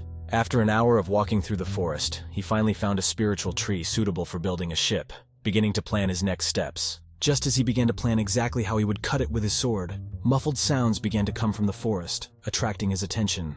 Our hero turned around to understand what kind of trouble awaited him this time, preparing for the unexpected. Birds flew up from their branches, which meant that something huge was approaching him, creating tense anticipation. The monster's huge paw entered the clearing, signaling the beginning of the fight, causing anxiety and readiness to fight. It was a giant bear, a beast at the 8th stage of hardening, posing a serious threat. However, his visitor did not frighten him, and he decided to try on him the sword control techniques that he had mastered in preparation for action. The sword struck the animal's neck, petrifying it above the neck, demonstrating the skill and strength of our hero. The beast was already raising its paw to strike, but it stopped a few centimeters from the hero, thanks to a quick and accurate reaction. Having received this wound, the animal began to bleed, fighting for its life. There was a cry of pain that was probably heard throughout the entire area, reflecting the power and danger of the situation. Our hero hoped that now no one would distract him from building the ship, striving to complete his task without further obstacles. Our hero stood satisfied with the work done. The huge ship he had built with his own sword was floating right above him. Suddenly, the crystal he gave to his student in case of disaster worked. This was a sign that it was time to act. Without wasting a second, he pushed off the ground and soared into the sky. Now his ship, created by his own sword, served as his means of transportation. His friend and his girlfriend were quickly running away from something, their movements expressing despair and fear. Turning around, the beauty noticed that danger had almost overtaken them. They were giant wasps. One of the wasps almost pierced the beauty, but she was saved at the last split second. The attack was sudden and dangerous. Despite the huge number of wasps, fast and dangerous, our heroes did not know how to escape. They were surrounded and desperate. The girl asked her companion if he thought that Shu Fan would have time to save them. Her voice sounded worried. She suggested using a secret technique of setting fire to one's own spirit and blood to save them. This was their last chance. The winged opponents have almost driven them into a corner. The situation seemed hopeless. At the last moment, our hero's student was able to push off and avoid the attack.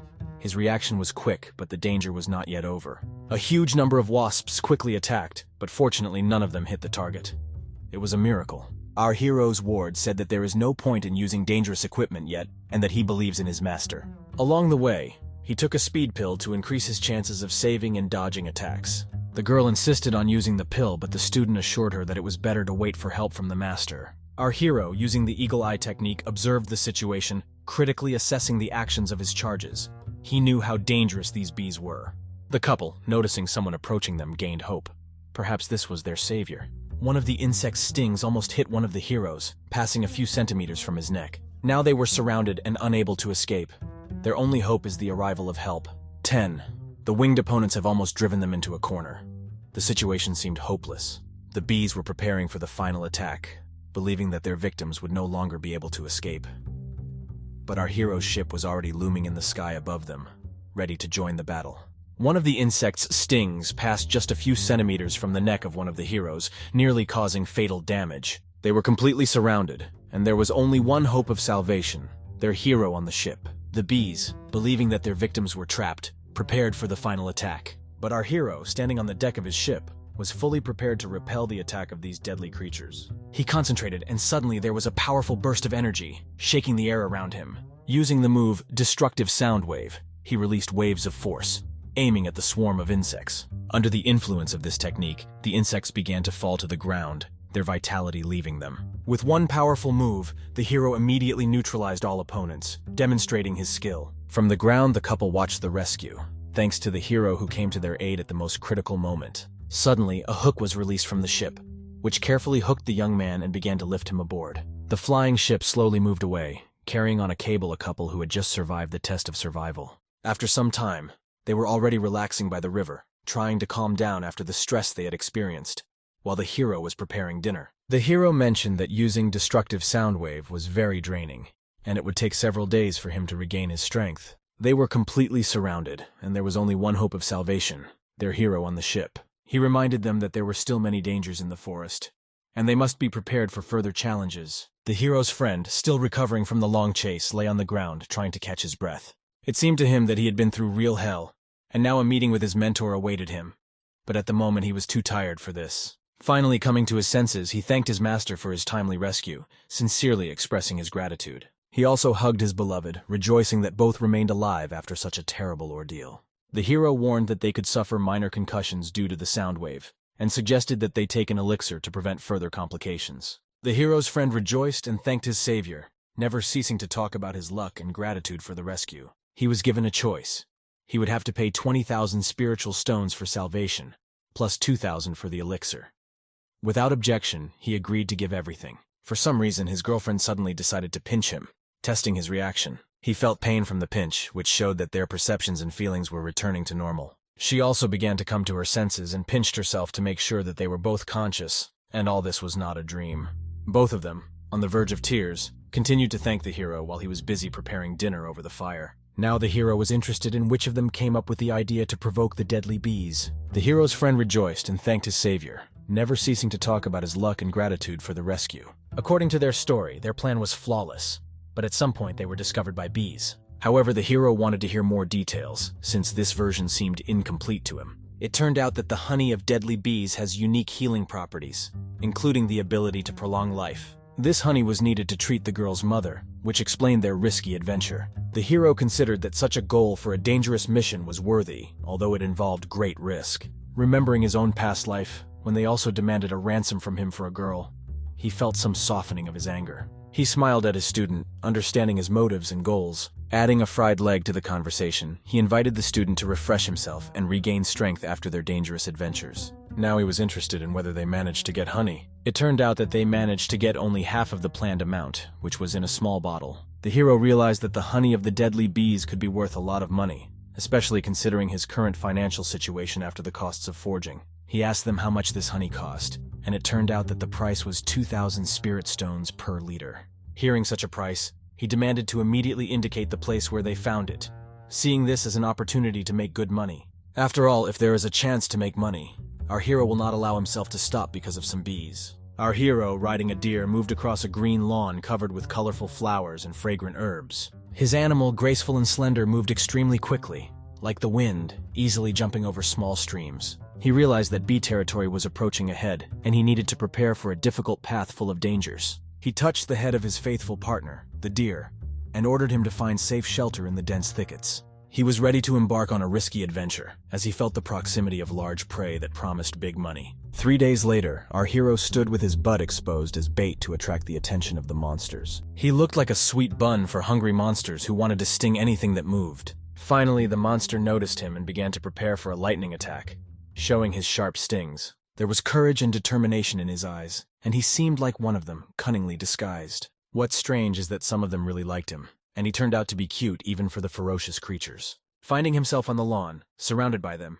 he realized that this was exactly the place he had been looking for all his life. These mountains of honey that he dreamed of could simply enrich him, he thought, putting his hands on the huge deposits of sweet treasure. He began to count in his head how much money he could earn, and realized that it would be a huge amount that would change his life. However, the monsters were extremely dangerous and he needed to remain alert to survive. The huge queen bee approached him, preparing to sting him with her powerful stinger. He realized that with such a monster he needed to use a powerful spell, and used the technique of paralysis of consciousness. The blow hit the target, neutralizing this dangerous beast and saving him from a mortal threat. Word of the message that this honey is a very expensive resource, but it cannot be extracted beyond 1,000 liters, has reached him.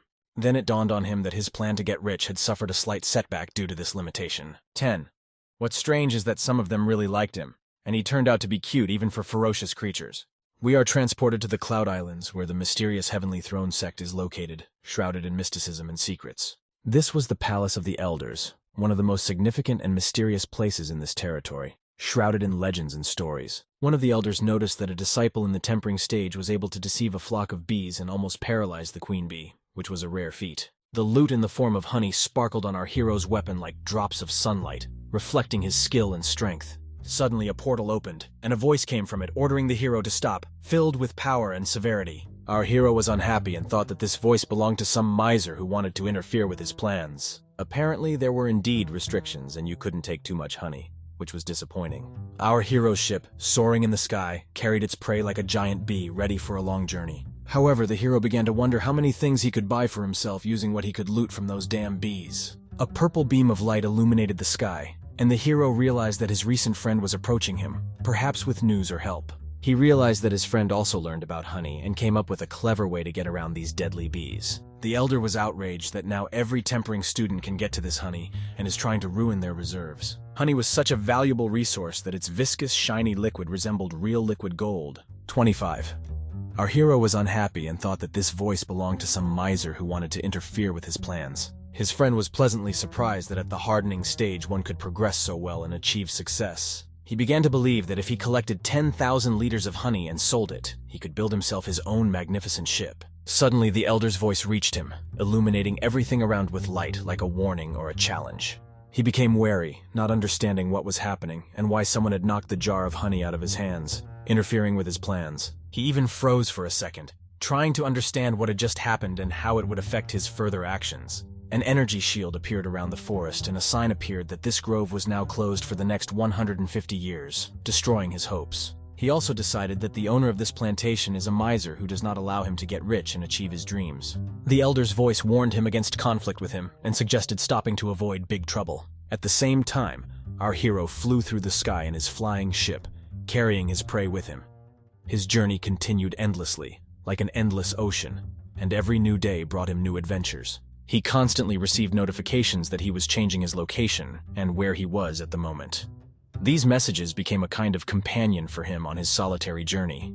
At some point, he found himself in front of the majestic manor of the Great Master. The whole atmosphere of this place was permeated with mystery and magic. The sign on the gate said that this was the estate of the Great Master of Alchemy, and he realized that there were probably many interesting things hidden from prying eyes. He exclaimed that he was looking for runes, and he needed to get to this estate. His voice sounded decisive, because the runes were the key to his main goal. A voice from heaven announced that there was only 1 hour left before the portal closed. He had no time to think and rushed into the manor, determined to complete his quest. 39. He also decided that the owner of this plantation is a miser who does not allow him to get rich and achieve his dreams. The manor's library contained a whole collection of spells, so this can be considered a successful foray. He looked around the shelves, hoping to find something that would help him on his journey. For example, the spell for summoning beasts, which he tried to invent himself, he now also liked. He planned to test it out in practice as soon as the moment was right. He lost track of time when he suddenly realized that his time was completely up. This was a sign that the portal would close in a few minutes. In an instant, he was teleported back, and he was not even on the ship. His consciousness returned to reality like a whirlwind, and he felt himself falling from a great height. Our hero realized that he was falling from a great height into the abyss. Only one thought was spinning in his head: to escape. Having found the strength to activate the energy cushion, he was able to stop his fall, at least for a second. He managed to create a dense shield that softened the impact on the ground. He used body control techniques to slow down and avoid serious injury. His training and experience saved him from death. His student, sitting on the back of a bird, met him along with his girlfriend. They were grateful to him for his courage and salvation. As a sign of gratitude for saving their lives, he offered to treat them at the inn. They agreed and went together to celebrate their meeting. Despite this, his mind was still consumed by the recovered artifacts he had managed to obtain. These artifacts contained many secrets and potential. However, he decided that since he was being treated to a treat, it wouldn't hurt to finally replenish his energy reserves. After all, even more adventures and discoveries awaited him ahead. He managed to sell the honey of the deadly bees at a very good price, which brought him significant income. Moreover, there were enough medicinal ingredients to make several pots of first-class pills that could help many. In general, we can consider that his foray was a resounding success, bringing profit and recognition. He made himself a whole list of what he could finally have with such a sum and dreamed of new opportunities. We are transported to the location of the Alliance, where the next event takes place. The entry stated that everything was sent to him according to the list, and the invoice was attached so that he could check everything himself and be sure of delivery. In exchange for the goods that arrived, the bird took away as many as 300,000 spiritual stones, which made this exchange quite profitable. Despite the fact that he had a huge amount of useful things, it was strange to see so much money simply fly away from his hands. Taking out one of the purchased ingredients, he decided to take it in his hand and felt its potential. He realized that now he could finally go into seclusion and forge until the last day of his life, pursuing his creative goals. A full 3 years have passed since he took refuge in the solitude of the forge halls, delving into his mastery. And yet, even after 3 years, he was unable to forge what he wanted with his eyes closed, and he continued to look for answers. He was unclear as to why the energy control rune and spirit enhancement would repel each other, and he pondered the reasons for this dilemma. Suddenly, his head was visited by a completely unexpected thought that could change everything. Since these runes don't get along with each other, maybe they need the mediator rune, and the cobweb, which he noticed a long time ago, could be suitable as such a rune. He moved his hand, and a clot of energy appeared, which he decided to use as the spacer between the runes. Having inserted a new ingredient into his product, he tried the experiment again, hoping for success. The glow that illuminated him indicated that the experiment was successful, and he was happy about this discovery. In front of him was a freshly forged sword, reinforced with 3 runes, which he had been looking for and finally found. He smiled as he saw the freshly forged sword in front of him, enhanced by the 3 runes he had been searching for so long and finally found, and felt that he was now ready for new challenges and adventures. And he didn't forge it the 1000th time, but 6 attempts was also a lot, and besides, it was so expensive. Hard work and perseverance paid off. Kira is finally there to exhale them, as his difficult and lengthy experiment has finally come to an end. He is happy with the completion of this work. During this time, he himself had developed to the very level of Qi tempering. His strength and skill have grown significantly. He will break through to the stage of dream formation. He himself will be able to defeat the enemy at the stage of the golden elixir. It has become one of my favorites. You can summon the spirit of a water dragon, whose combat power is already at the level of the foundation stage. And if suitable vessels for his spirit are found or made, he can bring its combat power to the peak of its foundations. Finally, he was home, and he was incredibly happy. His long absence had left him very tired. He was met by his favorite couple, who during this time managed to maintain their union. He's happy for them. He asked why they were so happy, and whether her mother had finally given the go-ahead for their engagement. His assumption was confirmed. His student said that indeed she agreed. On the 15th of next month, the most significant event in their lives will take place, and our hero cannot miss it. The hero began to eat dinner, which was prepared for him especially for his arrival. The food was amazing. He looked at the couple again.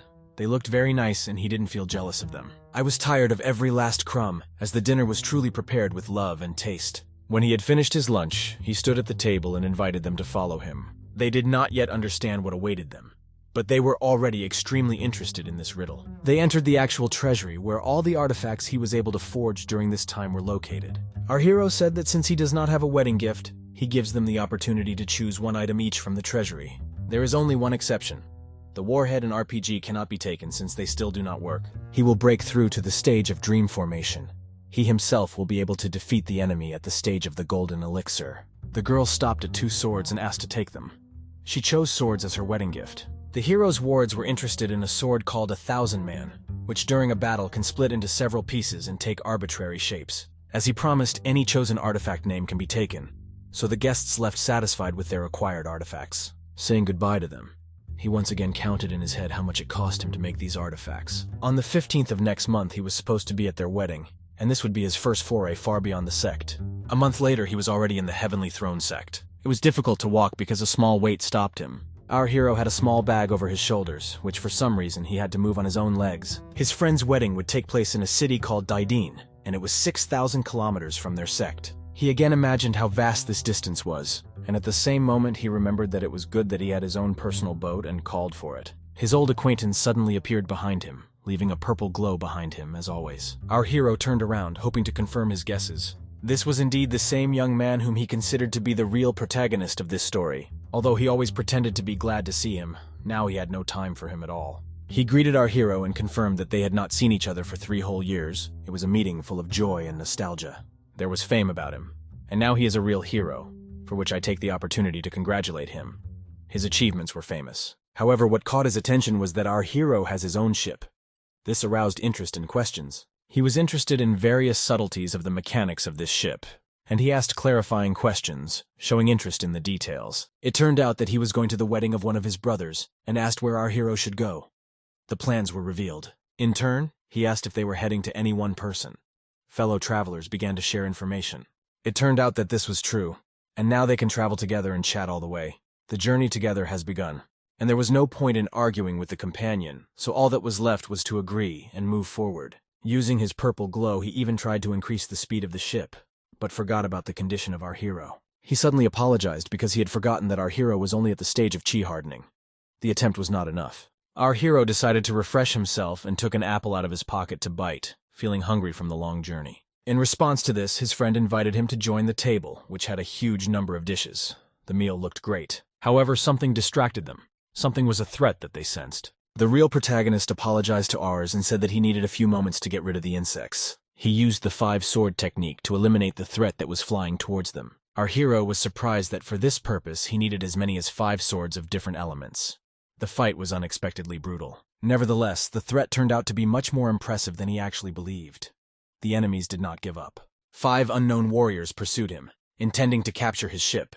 The situation became critical. He returned to the thought that if he could have never met this main character, he would not have been in danger. He apologized for getting himself into trouble and noted that these scum were at the golden elixir stage, which made them dangerous opponents. They were slowly approaching him, and so the chances of them pursuing his ship seemed extremely unlikely. So he had the opportunity to try to simply outrun them, avoiding unnecessary collisions and risks. The ship was attacked by 5 unknown warriors who were preparing to launch their deadly attack with ruthless precision and coordination that could bring death and destruction.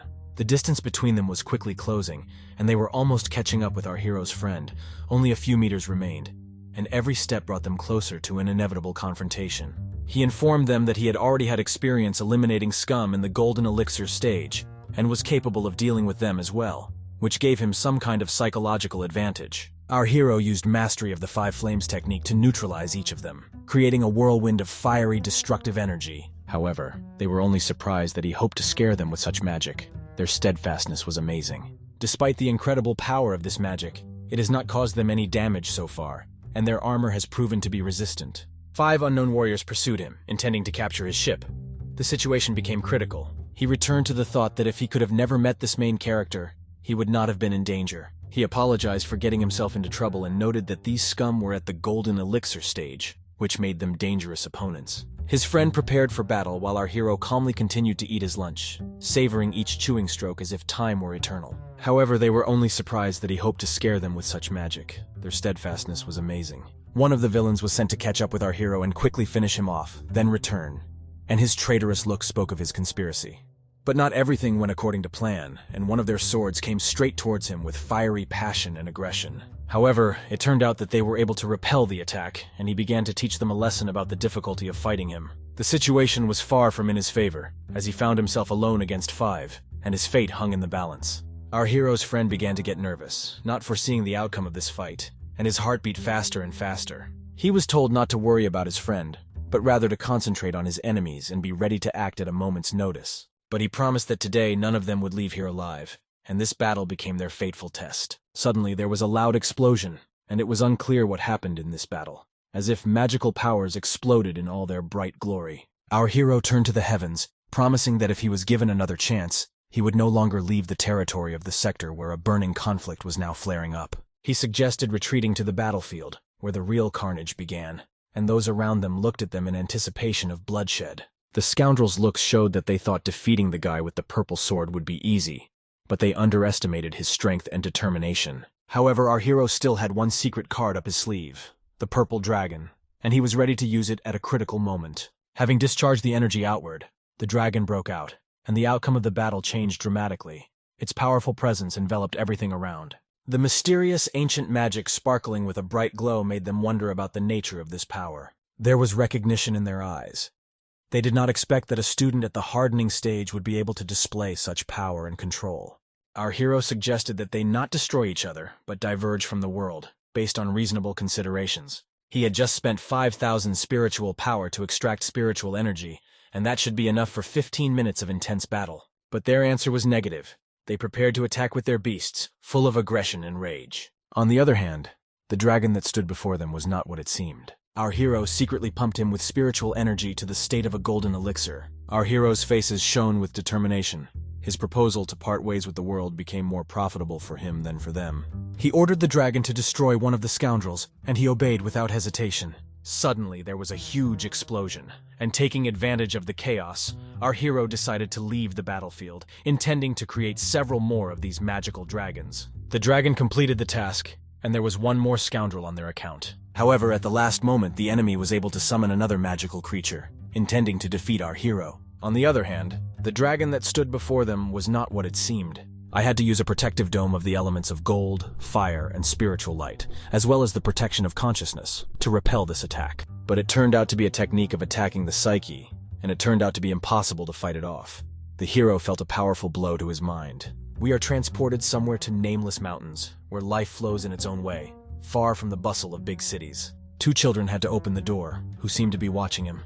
Their eyes are full of curiosity and surprise. The girl asked her brother when they would be able to enjoy meat every day, a question that concerned their future. They watched with joy as the person they were caring for became stronger every day. Their cares were not in vain. They replied that the moment this immortal came to his senses would be the beginning of a new life and improvements. Suddenly, Grandpa Chan suggested that after saving the immortal, they could become celestials themselves. Children remember the day when a white-haired man descended from heaven, like a messenger of fate. But judging by his condition, this meal was still a long way off, and recovery would continue. Our hero has not yet come to his senses, but the energy has already awakened inside him.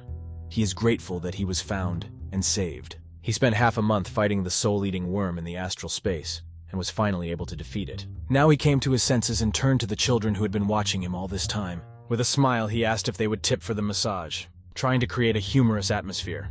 The children remembered the instructions of their grandfather, who said that they should bow before him and ask to become his disciples. They instantly bowed their heads before him, begging to become his disciples and surrendering to their fateful choice. Our hero checked to see if he could still control his energy. He transferred some of his energy to them as a thank you and a demonstration of his trust. Having calculated the amount of energy, he realized that by the standards of this world they were just cannon fodder. He asked them why they wanted to become his students. Their answer struck him with an unexpected simple desire. He took them by surprise, and it did not occur to him that he could respond to this. The surprise meeting at the table made him think, and he undertook to explain to them his vision for the future of learning. The children remembered the instructions of their grandfather, who said that they should bow before him and ask to become his disciples. This answer confirmed their honesty, and he smiled back, pleased with their sincerity. He replied that it was good, but before he became their mentor, there were still some issues that needed to be settled. Extending a beam of energy towards them, he touched their minds,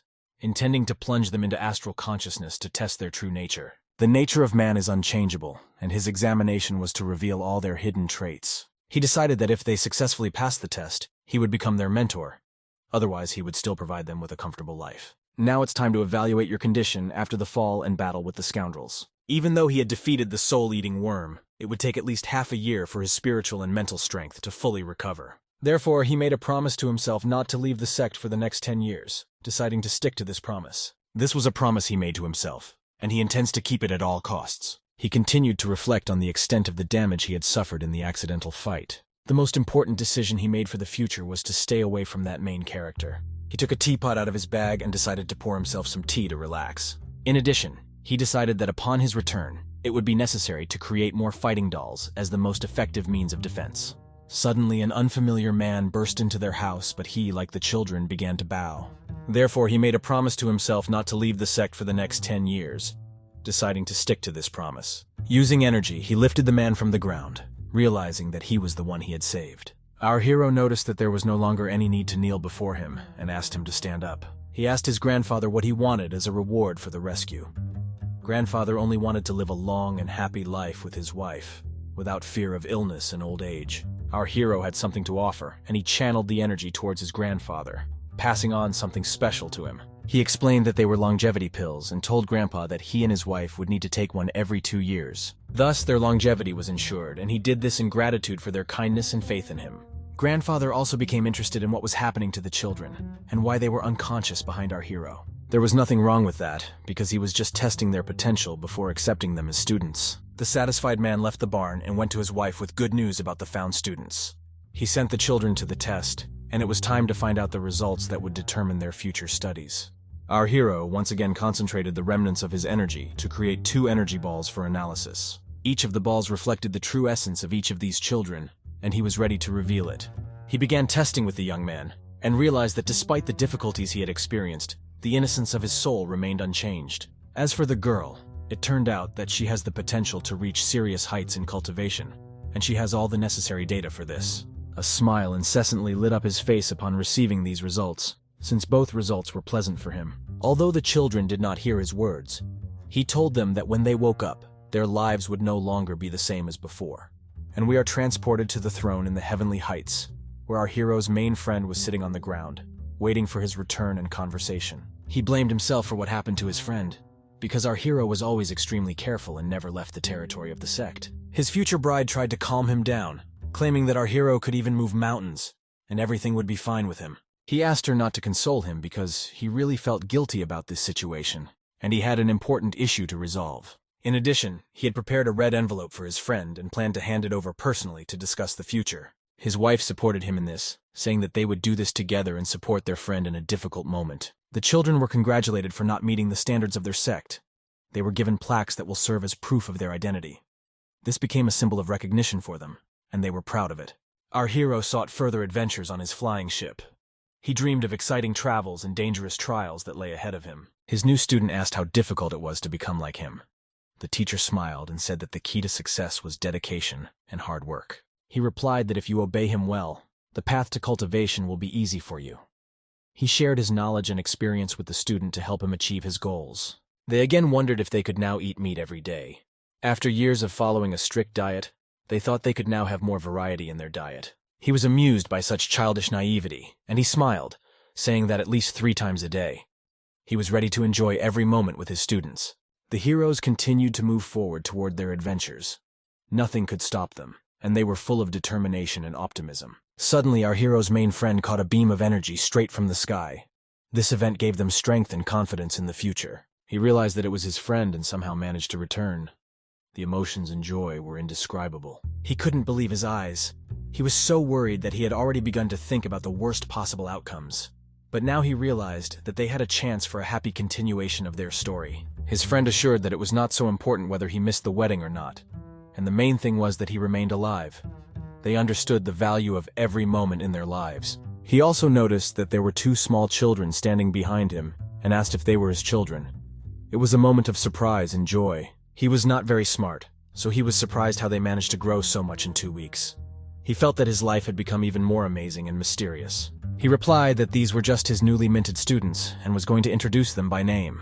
He was proud of his students and believed in their potential. And then he realized, puzzled, that he had no idea what their names were. He knew he needed to get to know their names and personalities more closely. He tried to correct his mistake and asked the children what their names were. The kids admitted that they actually don't have names, since in their village names are given only to those who find a spiritual plant. This answer surprised our hero a little, and he suggested that they would bear his last name.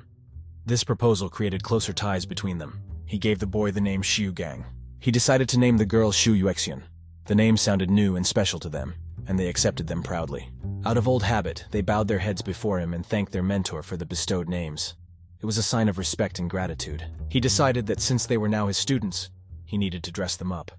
He was ready to give them a new look to suit their new role. 2 crimson energy balls soared into the air, signifying the beginning of transformation. This was the beginning of their transformation.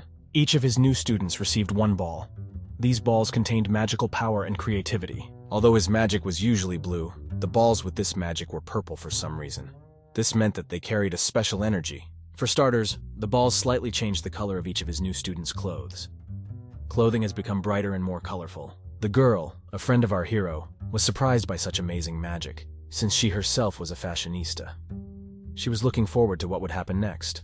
Nu replied that when he had nothing to do, he made this wardrobe, inside of which there are fabrics. It was an unexpected surprise for everyone. The girl offered to buy one of these balloons, but our hero, out of the kindness of his heart, decided to simply give them as a gift. He was ready to share his magic with his students. The first attempt put her in a pink dress with a wide cutout at the hips. Her new appearance was impressive, and she thanked her mentor for this transformation. Although the result was impressive, our hero asked to choose something else and not embarrass the children. The second attempt was no better, although it looked just as amazing. The third attempt was already better, but still had some erotic overtones. The fourth looked like a flight attendant, and it was not entirely clear how she knew what they looked like. You probably shouldn't even leave comments about attempt number 5. You can see everything perfectly well yourself. Our hero asked her to choose something else because he couldn't afford to look at it. The girl replied that she didn't understand anything about women's fashion, so she'd better try experimenting with the ball at home. His friends suggested that they celebrate his return by accepting new students. The heroes turned to the kids with an offer to eat something meat, which they were of course happy about. He liked his new students the cheerfulness they showed. Well, then his friend tried to hand him a red envelope. He said that our hero understands what this means and smiled at him. Our hero did not resist accepting such a gift. Besides, he was interested in what was inside. We are transported a few days ahead to the blacksmith halls where our hero continued to hone his skills. Although he now had a lot of money to create an entire army of fighting dolls, he had many tasks from his brother from the clan. The master tried to shame him because the sect was going through a difficult period, and he only fulfills commercial orders. In response, our hero said that if tomorrow they don't find him at least 1-year-old who knows engraving runes, then he'd better hang himself. Unfortunately, this was just his fantasy and he had to return to reality. He said that he returned only a couple of days ago. He simply needed to fulfill commercial orders to help the sect. The master admitted that he had wronged him in vain and agreed to give a couple of instructions. Our hero decided to demonstrate a gift for the blacksmith and give it to him. The master's face was illuminated by the light emitted by the artifact located in the gift box. In his opinion, the smelting and molding tempering was on par considering that he used an external source of spiritual fire. This trick worked. He was released from the sect's assignment for now. Right now he was going to be taken to repair their own ship in a magic chariot. He was asked if he had ever been to the internal sector, to which he replied that he had not been there yet. The hellish chariot soared into the sky means the beginning of a new adventure. The hero was shocked by how unexpectedly the plot turned. The chariot actually emitted fire and could fly straight across the sky. In addition, they were accompanied by 2 giant dragons. So the hero understood that his friend with purple magic was not his only dangerous friend. The hero continued to follow in his majestic chariot, accompanied by 2 huge, powerful dragons that flapped their wings and made menacing sounds. The master accompanying him, a man of wisdom and experience, convinced him that he should not be afraid of water dragons, since these creatures stood guard over their sect, providing safety and protection. In addition, an amazing offer was presented. For 10,000 spiritual stones, you can get something truly unique and valuable. The hero became interested in what exactly he could buy or do for such a huge amount of money. This aroused curiosity and a desire to learn more in his soul. It turned out that for this amount you can experience an incredible adventure.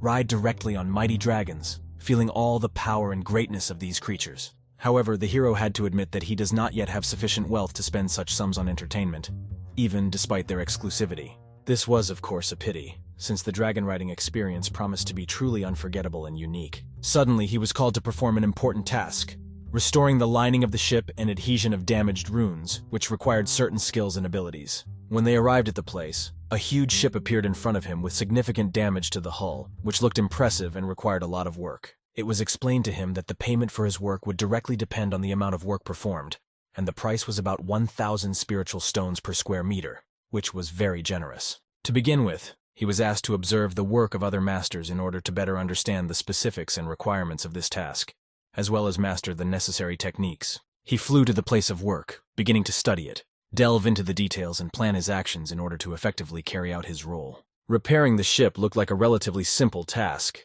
but the damage to the rune clutch was of interest. It was something new and different as opposed to routine physical labor. The other masters asked if he was a newbie who had just arrived to understand his level of experience and knowledge. They asked him if there were any questions about the work, but our hero confidently replied that there were no questions yet, and he was ready to begin the task. 30. However, another thought flashed through his thoughts, to which he turned his attention. This information was received with encouragement, and he was told to get to work, doing it as quickly as possible, since the size of his bonus would depend on it. The hero took out his forging stone, a tool that was necessary to complete the task, and set to work with full dedication and skill. He fused the missing materials directly into the ship's hull using his stone's transformation ability. which was a very unique and rare ability. The masters who were already there were surprised how the newcomer managed to work with such high speed and efficiency, considering that he was self-taught. He realized that he would not be able to work in a relaxed manner. Otherwise, he risked soon taking the place of one of the more experienced masters. And so 2 months passed, during which our hero diligently mastered a new skill for himself, devoting all his attention and strength to this process. The ship now looked impressive, shining and glittering on all sides, a testament to the skill and tenacity of those who had worked to restore it. Our hero began to wonder what the team's future plans were when the ship's plating work was successfully completed. The local master, having carefully analyzed the work done over these 2 months, appreciated their efforts and results. The task, which was originally scheduled to take 3 months, was completed in just 2 thanks to their combined efforts, which was sure to win the approval of management. As a token of gratitude, the master decided to give our hero 5 rune stones that he accidentally discovered while working. Of course, it was a pleasant and valuable gift, for which the hero sincerely thanked his new friend and mentor. Our hero continued to walk near the ship, observing the results of his work, being inspired and proud of them. The Heavenly Throne Sect turned out to be much more amazing than he could have imagined. Outside disciples rarely have the opportunity to come here, so he decided to use this opportunity to explore this place more closely. However, another thought flashed through his thoughts, to which he turned his attention.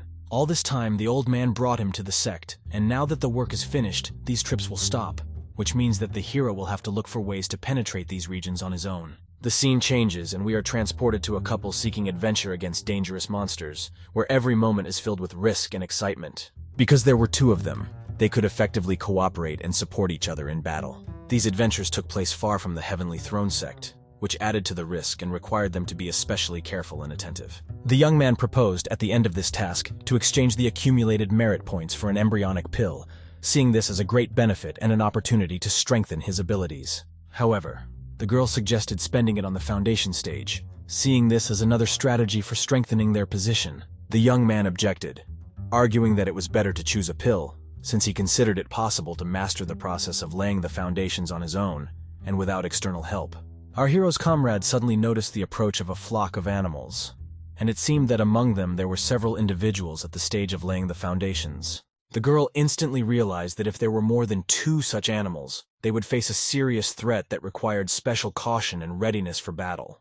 With the help of her pet bird, she confirmed that among the animals there were indeed 3 individuals at a dangerous stage, and asked her comrade what steps they would take next to cope with this challenge. The young man, having assessed the situation, realized that the only way out in this dangerous situation was to use the emergency rescue ball, which he purchased from his brother for as much as 10,000 spiritual stones. After activating the ball, he mentally said goodbye to the 10,000 spiritual stones, realizing the value and necessity of this sacrifice. The bright glow from the ball illuminated the entire sky, creating an impressive and bright flash, visible at a great distance. Puffs of energy began to fly out of the ball, marking the rescue of the couple from an attack by wild animals. It was like an explosion of energy and strength. The energy released was like a real self-guided missile, hitting its targets with incredible precision and power. The young man thought that it would be useful to know in advance about such a powerful shockwave emanating from the ball. 30. However, another thought flashed through his thoughts, to which he turned his attention. As a result of the action of the ball, huge cracks formed in the ground, into which most of the dangerous animals that posed a threat fell. The couple realized that if their mentor was next to them, he would be able to destroy these 3 beasts with one wave of his hand, and they would not have to waste such an expensive stone. The girl noticed that despite all the time the young man spent as an apprentice to his mentor, his fighting skills were still far from ideal, and were not comparable to his mentor's skill. On the other hand, she added that comparing him with his mentor is not entirely correct, because the mentor is a true one-off, while the young man's fighting skills are truly impressive. To tease him, she suggested that the young man next time spar with his mentor and see if he could hold out for at least 3 seconds in a fight. Suddenly, the young man noticed that some kind of green glow was emanating from a crevice in the ground, attracting his attention. All that remained was to find out what it really was, and what significance this glow had in the context of their adventures. Under the ground, their eyes were drawn to an unusual light, the source of which they were trying to understand.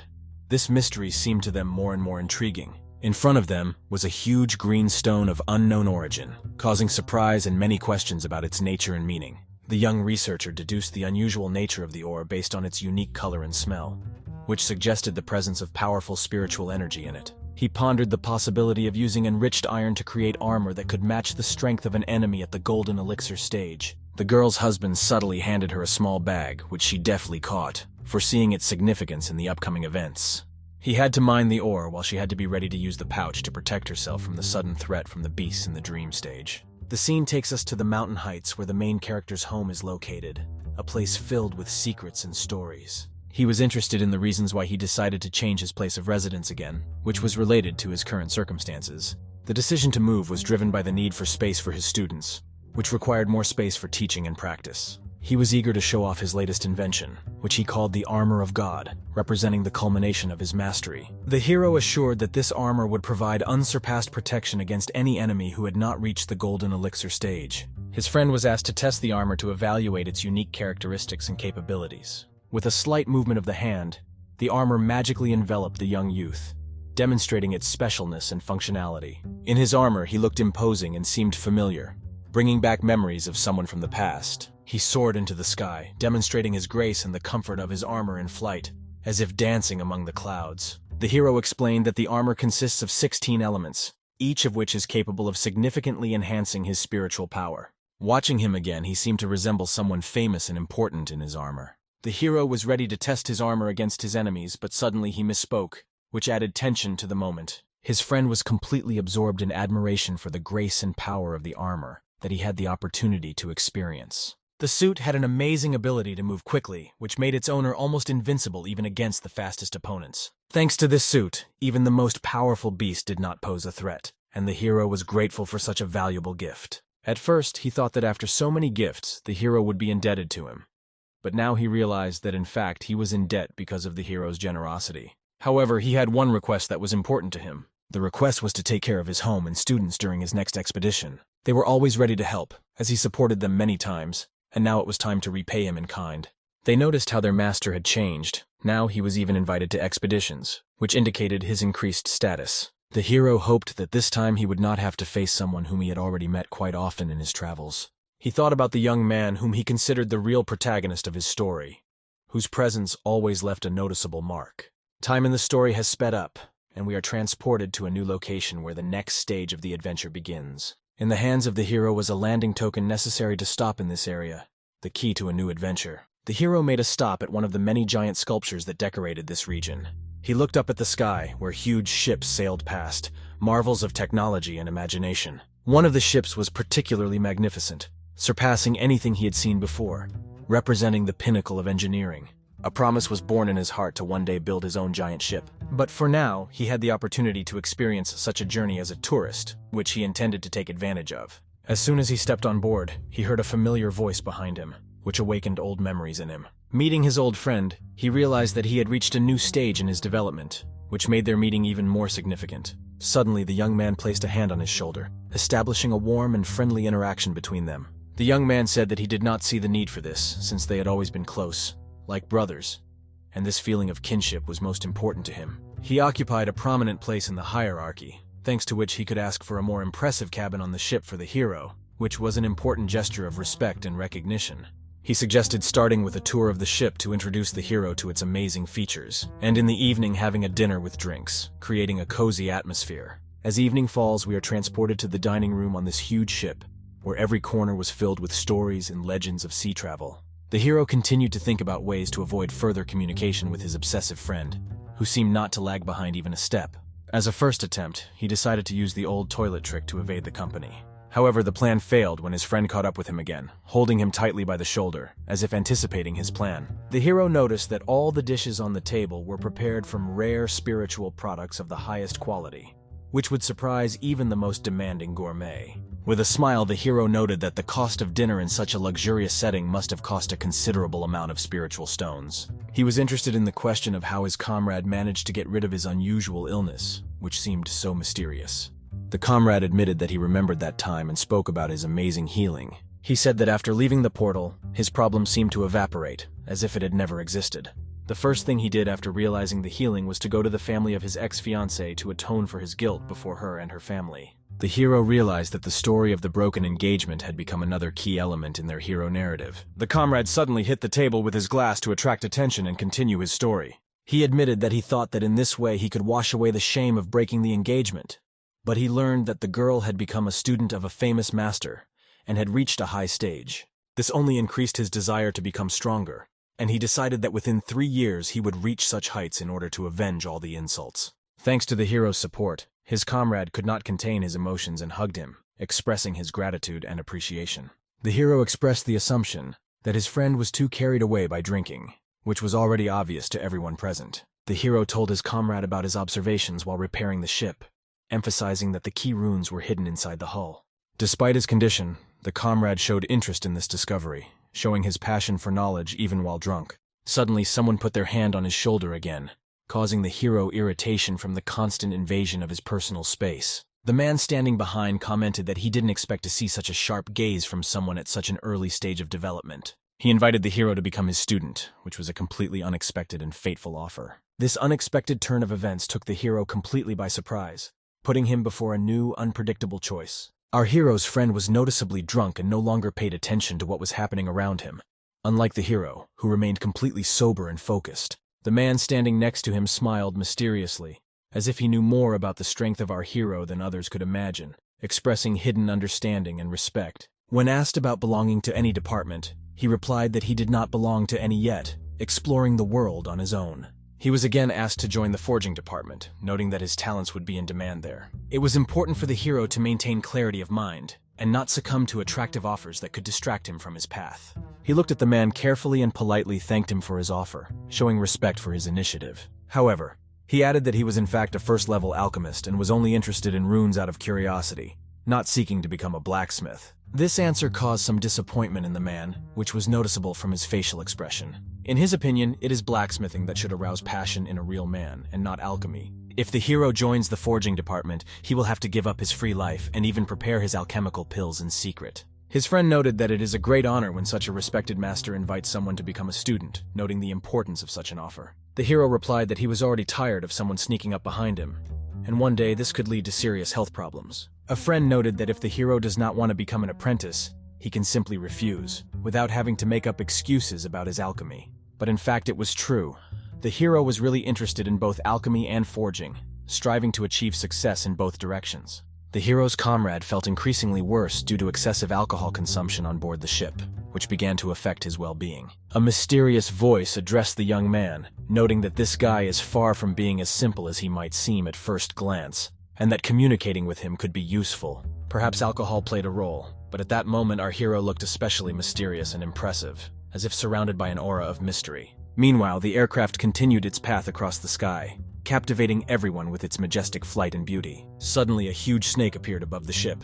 Its appearance was unexpected and impressive, causing surprise to everyone present. This serpent was called the Cloud Eater, and a girl nearby said that when she first saw it, she too was amazed at its greatness and power. It was the same one, his favorite alchemy teacher, a girl named Sha. First of all, he asked who was behind her back and whether she really had a boyfriend. But it turned out that this was just her older brother. He is from the forging department, a first-level blacksmith. Since she introduced him as her comrade, he extended his hand and decided to greet her brother. The young man had the firm handshake of a blacksmith. When he said his name, our hero barely found the strength to hold back his laughter. However, you could not continue for long, and he quickly moved away almost immediately. Once at a safe distance, he could finally laugh it off to the fullest. The hero continued to roll on the floor laughing, imagining how with that name net this guy was laughed at his school. He realized that it was a little impolite and thought that it would be better to apologize next time when we meet. The friend's vessel suddenly shook violently, and he fell straight out of bed. It turns out that the ship has entered the waters of the endless sea,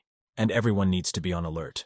He turned his gaze and other huge ships opened up, only these were already equipped with weapons. Warships with artillery, a thief. What should arouse passion in men was decided by our hero.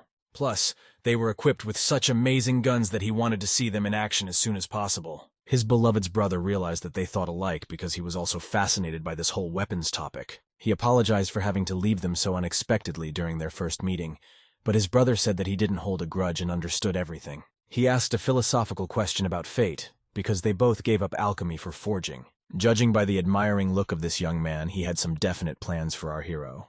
Nevertheless, he decided to share some discoveries in runes with his new friend and get his opinion. He instantly figured out what our hero wanted to do and some kind of remote communication device using the most classic runes. Such ingenuity amazed him, and he realized that this young man really understood something. He told him that this was not all he was going to impress him with. Our hero conjured another unexpected rune, intending to demonstrate it to the quick-witted young man. What he saw amazed him because the technology was unusual due to the runes located outside. Our hero left to give his comrade time to digest the information, but it took him a little time when suddenly he exclaimed that he understood everything. Our hero was unexpectedly grabbed by the hand again, and again he didn't like it. In short, the rune along the contour simply enhances the technology that he showed before and allows the device to be broadcast over longer distances. His friend was delighted with the genius of our hero and also with his inventiveness. The ship sank into the water, and they were shaken a little again. Our hero stared at the ship they were approaching. There were literally tens of meters left before it. The fact was that energy rays emanated from him, the action of which was reminiscent of a fishing net, but of gigantic size. Apparently, they managed to catch something of absolutely unimaginable size. A huge number of firebirds flew into the sky to ensure external security. It was still unclear what could be caught with such a huge net, but they would soon find out. It was a giant whale of a size that no other living creature could reach. He was accompanied by a golden patrol, and apparently these golden birds didn't care what weight they were carrying right now. His friend noticed that easy but large prey at the very beginning of the expedition was a good sign. Everyone present on the ship discussed what they saw, as it was truly an amazing sight. It was something incredible and exciting. They caught a giant plume whale, which apparently was at the stage of exploring the void. This moment left them completely delighted. True, its meat was dangerous for them, since it could only be enjoyed at the stage of the golden elixir. They understood that this was too valuable a treasure. Brother Shu was absolutely delighted with how the guns worked, and his friend promised that soon they would probably meet more monsters who would have to use it. Their adventures were just beginning. He realized that in the future, he would simply have to build his own fleet and get a cool hat. This was his dream and goal. He wondered how much it cost to shoot auxiliary cannons and spiritual stones. This was an important issue for their crew. It turned out that the cost of the shot was as much as 100,000, and it would have taken a whole month to invest just one shot. It was incredibly expensive. In addition, shots from the main cannon already cost 500,000, but they were only used for animals not lower than the crossing stage. The crew was ready for any challenge. 3 days have passed since our hero drifted on the giant liner, or on it. His journey was full of mysteries and dangers. During this time, he paid attention to one sea rune located on the ship. She seemed magical and mysterious. Within a few days, he realized that blacksmiths are most valued here, and no effort is spared in cultivating them.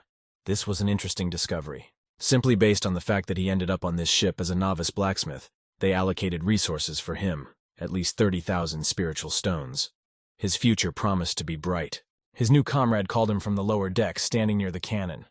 He was ready for his next adventure. He apologized for telling his mentor about our hero's idea, and he was very interested and wanted to talk to him. This was an incredibly important moment. Now they were already inside the ship and were waiting to meet with their mentor. The future seemed exciting and full of mysteries.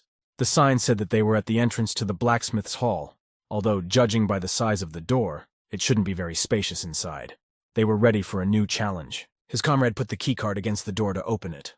The door slowly swung open, allowing them to enter. There was real chaos inside, mixed with the work process. The most amazing thing is that there was such a difference in size inside and outside this room. They entered the world of blacksmiths and art. They went straight to the mentor's chamber, without stopping for long, and without looking at anything. Their goal was clear. The master asked if this was the same young man who had come up with the original method of remote communication, and our hero could only bow and agree. This was the beginning of a new and exciting chapter in his adventures. He was immediately praised for his very lively mind. The master figured that if his idea of placing 36,000 such devices throughout the continent was realized, he would be able to cover the entire surface of the continent with a rune structure. Most importantly, the devices they already have are even suitable for this. They are ready to use available resources. Our hero realized that the grandfather just wanted to video chat with his grandchildren. This was another reason for him to continue to develop his technical skills. And then another unexpected offer arose: to become a student of another master. His comrade insisted on this, since the new mentor was one of the best in the art of forging, and he was highly valued in the sect. Our hero again rejected the offer, as he intended to follow the path of dual cultivation, developing both forging and alchemy. The master looked intently at the young man in bewilderment, not expecting such an answer. Suddenly their old grandfather stood up and smiled, as if realizing something was funny. "I don't understand what's going on," our hero thought, raising his head and trying to unravel his mentor's reaction to his refusal. The old man said that he liked the sincerity of our hero, but he was still interested in what fascinates him more: alchemy or forging. The answer was immediate, of course, forging, because only it could arouse passion in a man. Another hand is placed on his shoulder. The grandfather said that if he became his personal student, he would immediately transfer him to the internal sector. But for this, he would need to give up alchemy. It was a serious choice. The father smiled again and said that he understood what our hero meant. He respected the young man's decision, and yet he said that he would be able to visit the inner sector at any time and gave him a passage token for this. They remained friends. The conversation was over, and it was time to leave immediately. The future awaited new adventures. His new friend immediately fell to his knees in apology for the fact that his friend was still too young and did not understand what he was giving up. He was true to his ideals. The master noticed that this young man was destined to achieve great heights, but unfortunately, he would not have a hand in this. He was proud of his student. The achievement, have an enthusiastic conversation with your grandfather, has been achieved, and now it's time to think about the future. After all, the thought of marriage even arose in his head, and here he had two obvious candidates to choose from. He was on his way to starting his own family. I was distracted from such wonderful romantic thoughts by the cry of one of the warriors who asked me to pay attention to something in front. The enemy was approaching them, and they needed to prepare. An aura was immediately placed on the ship, and a protective cap was deployed. A giant wave was approaching them, capable of covering the entire ship at once. Ahead there was a huge wave of various sea animals, and the level of combat danger was Category B. The command was given to all ships to move fully ahead. Our hero was fucked hard again, which was already starting to infuriate him. The ship began to turn sideways, hoping to launch an attack from those very favorite cannons. The gun was loaded and prepared and fired the very shot that cost 500,000. A salvo of guns rang out throughout the ship for several minutes. Well, it was a real major naval battle. A few minutes later, the clouds cleared and the corpses of surface monsters floated in the water. The view was not the most pleasant, since instead of the surface of the sea there was now a pile of corpses of some fish. Our hero did not understand at all what their route was, what their goal was, but nevertheless, everything that happened was very interesting. The alcoholic friend came to his senses and noted that places where animals live in large numbers are usually rich in resources, which means there is probably a spiritual spring nearby. The game finally admitted that when someone sneaks up on him from behind and starts talking, sometimes it can even be useful, especially since he began to get used to it and stopped being scared. A new friend apologized to him for drinking too much that time and passing out. It turns out that before ascending to heaven, many great warriors spend 4 billion years in the endless sea, which sounds somewhat strange. Since this is a gigantic amount of time, such warriors appear in the sea of the monastery, and our hero decided that one day he needs to find a couple of these to plunder. In the hands of his comrade, a strange artifact appeared, revealed a violet glow. A moment later, this thing increased in size several thousand times and stood up in front of their ship. This was one of the divine relics found in the monastery, and they will remain here for at least a month. Our hero was suddenly taken by the hand again, and for some reason some guy did it again. How incredibly fed up he was that someone was constantly doing this. It was a divine relic called Jinhai City, a sea-based temporary city that is not afraid of any turbulence of the endless sea. Immediately, several crew members moved there, making themselves more comfortable. A few moments later, one jump moved our hero there. And of course, the first person he saw here was his beloved sister Sha. Meanwhile, it's early morning in the city of Zhenghai. The city begins to come alive. Shayan saw our brother, smiled sweetly at him, and said that it was a coincidence that they had met. Our overjoyed hero was also very happy to see little sister Sha, and therefore he jumped for joy after he saw her. Suddenly someone grabbed our hero by the hand. At first he thought it was Sister Sha, but it turned out to be a guy. While the girl was waving her hand at our hero from behind, the guy's hand was grabbed by Sha's older brother Yan, Sha Diao. He suggested that our hero rent one blacksmith shop for 2, so they could make good money. Sister Sha came closer, smiled, and said that if Shufan did not want to forge, then they could practice alchemy together, because a lot of ingredients were raised from the seabed. Our hero made a strange expression on his face, and said that this was an excellent offer from little Sister Sha, and also added that he would be happy to, but then he was interrupted. The man interrupted our hero and told Sha Yan stopped messing with the blacksmiths and said to follow him. This man turned out to be Sha's father Yan and Sha Diao, Sha Jingtian, who didn't particularly like blacksmiths. The man looked at his eldest son and Shufan with contempt and then turned away. Sister Sha apologized to our hero and said that she had to go, and then said goodbye and left. Sha Diao cleared his throat and asked our hero if he was going to forge with him or would be idle. Shufan had no choice, so he agreed. After lunch, blacksmith's workshop. Sha Diao said that it would be very cool if he and Siafunem would have met earlier, because in 10 years of his practice, our hero is the first with whom he enjoys working.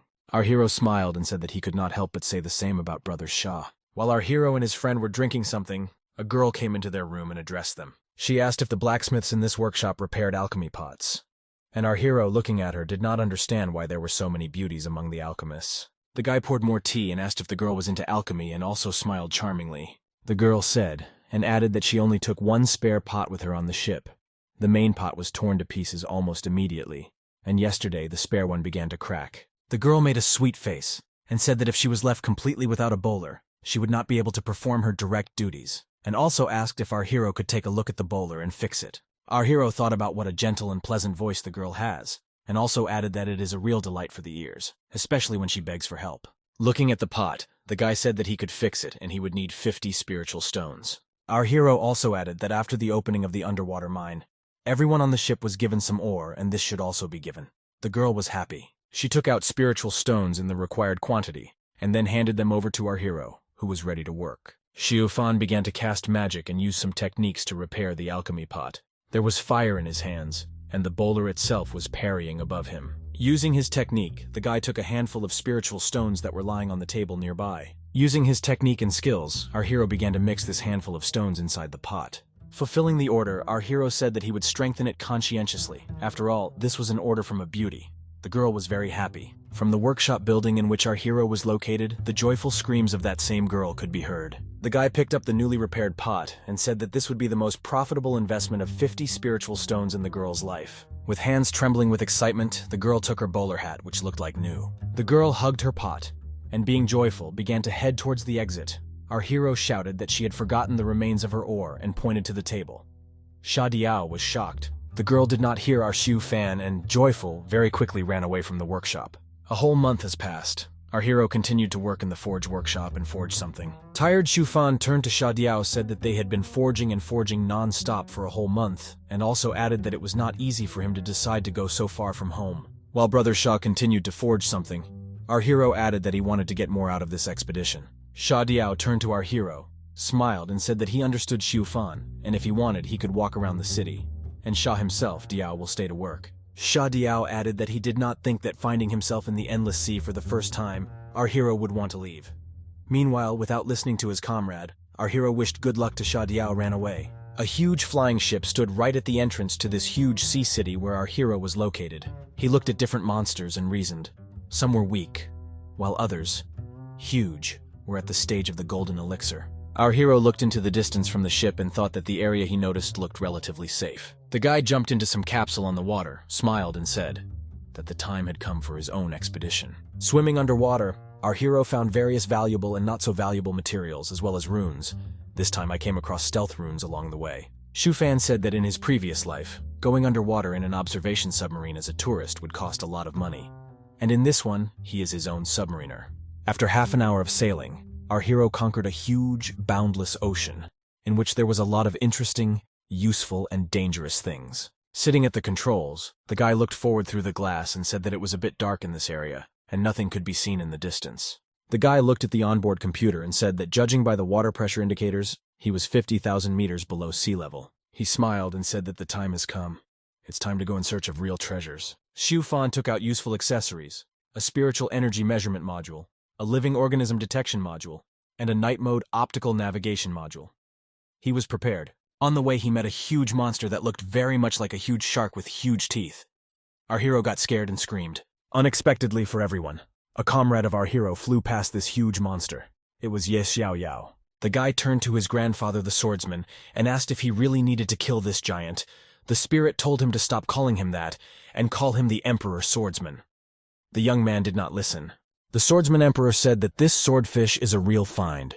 Its spine is like a sword created by nature, and if you take it out, harden it and shape it, you can get a divine weapon. The guy said that he understands everything, but now he is game, and the fish is chasing him and he cannot defeat it. The Sword Emperor said that he had a plan, and also added that Xiao Yao's friend was nearby. Yes, Xiao Yao immediately realized that the Swordsman Emperor was talking about his comrade, Brother Shu, and was surprised, and the old man said that our hero would help the guy. The young man fought off the huge fish with all his might, and said that he didn't like the plan at all, because our hero was only at the stage of chi hardening, and if anything happened, they would both die. The Sword Emperor said that Xiu Fan should not be underestimated, and also added that when Ye Xiao Yao will receive a swordfish spine, then according to his technique, it can be turned into a divine weapon in 50 years. Gritting my teeth, Yes Xiaoyao didn't really want to go to Shufan and put the old man's plan into action, but there was nothing else to do. The huge fish made loud noises and said that it was time to test the strength of their friendship with Shufan. Meanwhile, our hero Shufan explored the depths and collected useful materials on his transport. He collected pearls and said that from ordinary pearls of a deep-sea oyster, he could make a bracelet for storing items, and use those enriched with spiritual energy for super armor. The young man's face suddenly became dissatisfied, and a slight chill ran through his body. He understood that this was some familiar feeling of something bad impending. He understood that it was better for him to get out of this terrible place and, abandoning everything, swam back so as not to get into trouble. From the depths from which our hero swam, the terrifying sounds of some monsters began to be heard. The sounds the monster made were so strong and loud that Shufan's vehicle was thrown out of the water. From such a sharp and strong wave, our hero hit the wall of his ship and heard someone's voice overboard. It was the wounded Shufan, who with his last strength asked his comrade to help him, and our hero thought about the fact that he guessed that it was Ye Xiaoyao was the culprit of that feeling. Our hero let his comrade in and he, with his last strength being completely wet, went inside. Leaning on the wall, the young man said in a hoarse voice that he was marked outside and was almost dead. The guy stopped to catch his breath. After catching my breath, Ye Xiaoyao continued and asked our hero to finish off the fish because he needed his backbone, and also added that he would reward Shufan. The guy said thank you in advance, and being completely exhausted, he began to fall face first onto the floor. Completely unconscious, Ye Xiaoyao plopped down on the floor and did not move. One would even think that he was dead. Our hero stood in a stupor. Shufan screamed in anger. What kind of gratitude were we talking about in advance, if he didn't even agree to anything? He was beside himself with anger. The young man calmed down and sighed very heavily. Once again, Ye set him up Xiaoyao to something deadly. The fish was very badly beaten. It circled aimlessly in the water.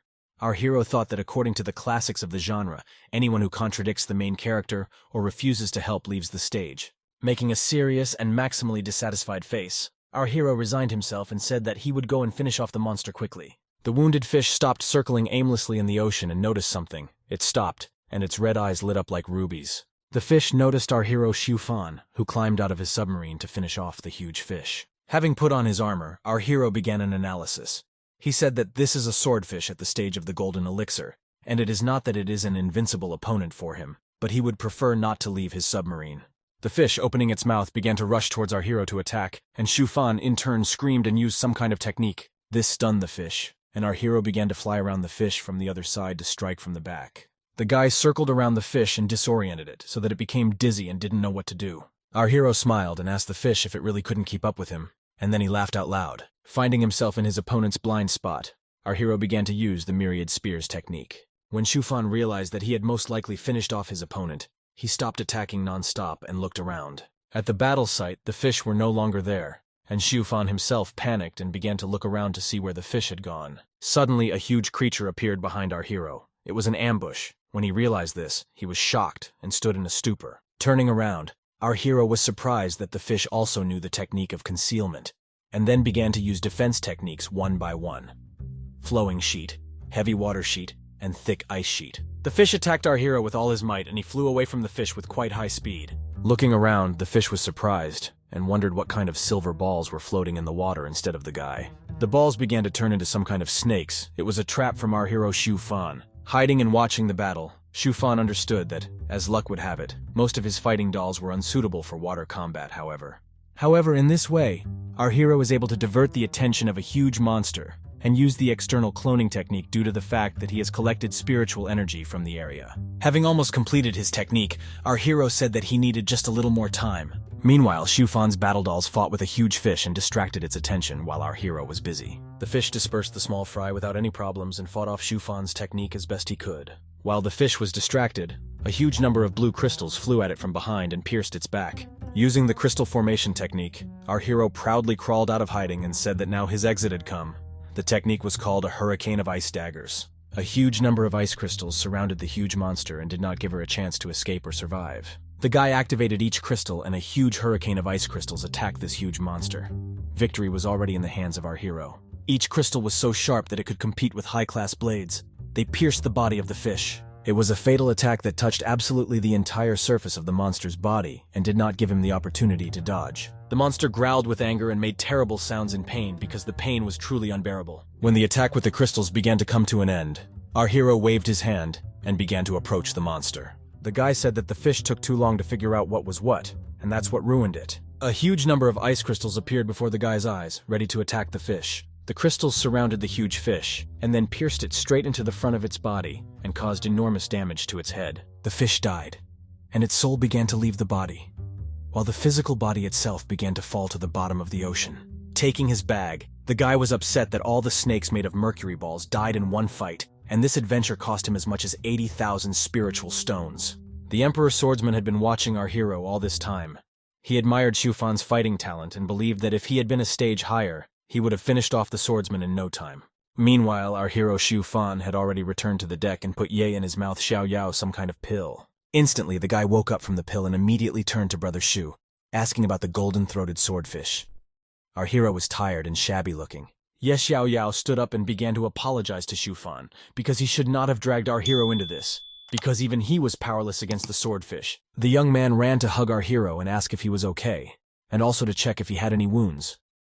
Our hero, waving off his comrade, held out the bag and said that the swordfish lay in it. Ye Xiao Yao laughed awkwardly and said how great Shufan was, not like him, and also wondered if our hero really did it. Our hero looked innocently and said that he and Ye Xiao Yao's friends, and how could he have done otherwise?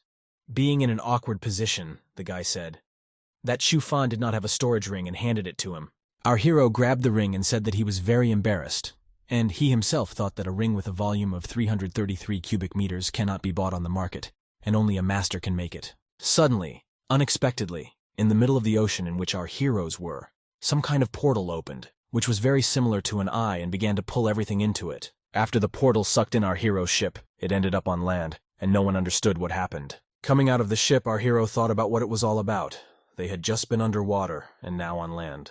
Ye Xiao Yao said that if his intuition does not fail him, then they have moved to the small Chiliocosm, and when they can get out, they need to report this to the leadership of the sect, and they will be rewarded. The guy began to walk forward and look around. Some thought came to his mind. Looking at the Yi building, Xiao Yao said that this place looked abandoned for a long time. Perhaps it had already been plundered many times before they arrived. While Shufan's comrade was looking around and making his assumptions, our hero, using his technique to inspect the surroundings, said that they would talk about rewards later, but now a threat was moving towards them. Some huge flock of strange creatures were flying in the sky. Our hero turned to Brother Ye and asked if he still had the strength to fight. The guy turned to our hero in surprise and saw the creatures flying at them. Ye Xiao Yao asked the Sword Emperor to report the situation. The old man said that the guy was right, and this heliocosm was created by the swordsman at the intersection stage, and they would be able to leave the world after complete restoration. He also added that items of the swordsman's heritage can be found in this world, but they are damaged and have only research value. The guy thought that this was not bad. The old man said that before Ye is restored, Xiao Yao needed 10 days, and also asked him not to die during this period, and not to destroy his brother Shu. A huge crowd of creatures flew towards our heroes. Brother Ye said that his strength had not recovered and suggested that they find shelter. Our hero said that it was too late to hide and they needed to run away. Our heroes boarded the ship and flew away from a bunch of creatures, but these monsters flew after them. Inspecting the area, our hero said that there were more and more monsters, and then he turned to his comrade. Our hero asked if Brother Ye knew how to get out of there. Our hero thought that the guy had the wisest mentor and let him ask him. Gathering all possible energy around to restore his strength, Ye Xiao Yao wanted to tell our hero everything. He said that when he was able to fully recover, he would be able to find a way out, but it would take 10 whole days. Shufan slowly and quietly crept up to Ye Xiao Yao, sharply put his hand on his shoulder. He said that then with these 10 he would independently protect Brother Ye from enemies. Ye Xiao Yao pointed his finger to the side and told Brother Shu to fly there, because in that direction there was a dwelling of one great swordsman, and his legacy was supposed to remain inside. Our hero thought dissatisfiedly that he would again participate in the ascent of Ye Xiao Yao, hoped that nothing would happen. Meanwhile, they had already arrived at the right place. Ye Xiao Yao pointed with his finger and said that they needed to go to that same ancestral hall. Our hero understood everything and went there. Using some kind of spell, 2 magical stripes walked along the deck, one blue, the other purple. There was a huge statue of a swordsman. The swordsman introduced himself as the swordsman Yongsheng, and said that in his humble home, the guys could feel at home, and he would be happy to share heritage items. The young men ignored the old man and rode as if they were crazy and tried to do it all as quickly as possible. Perhaps their destinies will intersect in the great heliocosm and they can become friends. That flock of unknown creatures that was chasing our heroes was already approaching the town where Shufan and Ye were located Xiao Yao. Our hero, seeing them, said that the birds had already flown up, and it was good that they managed to clean everything out. Meanwhile, the monsters, which looked like birds, opened their toothy beaks and flew to attack the house. Our heroes, who managed to clean everything up, boarded their ship and instantly sped away from this huge flock of creatures. The young men analyzed that most of the birds were at the key tempering stage, some were at the foundation stage, and a couple of giant birds were at the golden elixir stage. Our hero continued, using his technique, to inspect the small heliocosm into which they found themselves. Yes Xiaoyao turned to Brother Shu and asked him to be careful, because the ship would soon begin to shake. Our hero at that time put on his armor and was ready for anything. Our hero smiled, and then made a seal of 2 palms and began to gain some energy. The guy flew into the sky, and next to him there was a squad of some creatures with the heads of eagles and wings, but at the same time human bodies, and showed with whom the birds would have to fight. Watching all this, the Sword Emperor said that he had already said that Shufan was not at all simple, and also added that his ingenuity was amazing. Dissatisfied, Ye Xiaoyao asked if these were not ordinary, strange-looking fighting dolls. The old man said that this is not so, and they have intelligence. They are not as good as living people, but they are still strong. One of the warriors called by our hero took out a bow and began aiming at his enemies. A battle began in which our hero, along with his battle dolls, attacked a huge flock of birds. The battle was not the easiest. There were too many creatures, and in the sky there were already quite a lot of feathers and pieces of skin from those same birds. Yes Xiaoyao said that our hero's dolls are simply a miracle, and in terms of their strength, they are at the stage of laying the foundations. And also the young man asked a question whether our hero could make a fighting doll at the stage of the golden elixir. Our hero flew up to his friend and said that he could, because he only needed a corpse and a soul at the stage of the birth of the spirit, and also added that he could give a 25% discount on one such doll. The doll cost as much as 290,000, and our hero also thought that the young man did not think that since he was the main character, he would bring everything to him on a platter. The guy said that he is broke now, and when he has money, he will order. Our hero said that he would wait, and also said that this test was too difficult for his level. 5 days later, our hero was standing over something on the deck and was very dissatisfied with something. He fell to the ground and said that all his dolls at the foundation stage were broken in battle. He was grieving over the money he lost on them. Yes Xiaoyao asked his brother Shu to hold out for another 5 days, and then he would recover, and they would win together. Our hero abruptly changed his tone and told Brother Ye to recover and take his time. Our hero Shufan flew into the sky. He was filled with resentment and indignation at the situation that happened to him. Yes Xiaoyao was surprised. Our hero stopped, folded his palms, and said the name. It was a technique for killing birds in droves. The monsters did not stop attacking our heroes, and therefore we had to somehow deal with them. Xiaofan's technique. A huge explosion occurred in the sky, which greatly surprised Ye Xiaoyao. The guy watched all this and was in shock. He did not understand why. At the time he was at the stage of key hardening. He couldn't do anything like that. And at the stage of the golden elixir, he couldn't do that either. The guy asked if the Sword Emperor had ever met in his life a person who was cooler than Brother Shu at the stage of chi hardening. The old man replied that he had met such a person. He added that Brother Ye Xiaoyao can at most give battle to the enemy at the golden elixir stage. This is a serious achievement, but someone could destroy a warrior at the spirit birth stage. Yin Xiaoyao was very surprised. He did not know that there was a person who, at the chi tempering stage, could destroy the enemy at the spirit birth stage, and thought that he would like to look at him. The guy also said that such a unique person would be able to kick the old man's ass after a couple of stages. The Swordsman Emperor said that the guy would meet him. Emperor Swordsman said that this is the one who will have to take revenge on Ye Xiaoyao for the old man. The guy added that it would be better in such a case. He turned to Xu Fan. The old man laughed and told the young man not to be modest, because their meeting was the will of heaven, and no one argues with the will of heaven. Having interrupted both, our hero screamed very loudly at the top of his voice. What happened there? The Sword Emperor and his disciple looked at Xu Fan with surprised eyes and asked what had happened to him. There was an explosion in the sky. Our hero stood on the deck and watched this explosion. Ye Xiaoyao also paid attention to him. Pointing his finger at the monster, our hero with an angry face shouted that the stupid chicken should get what she deserves. The guy said that repelling psychedelic sound attacks is not so difficult, but he wants to make her whole family suffer, and the most stupid threats appear in her head. Some very strange and stupid thoughts began to appear in our hero's head.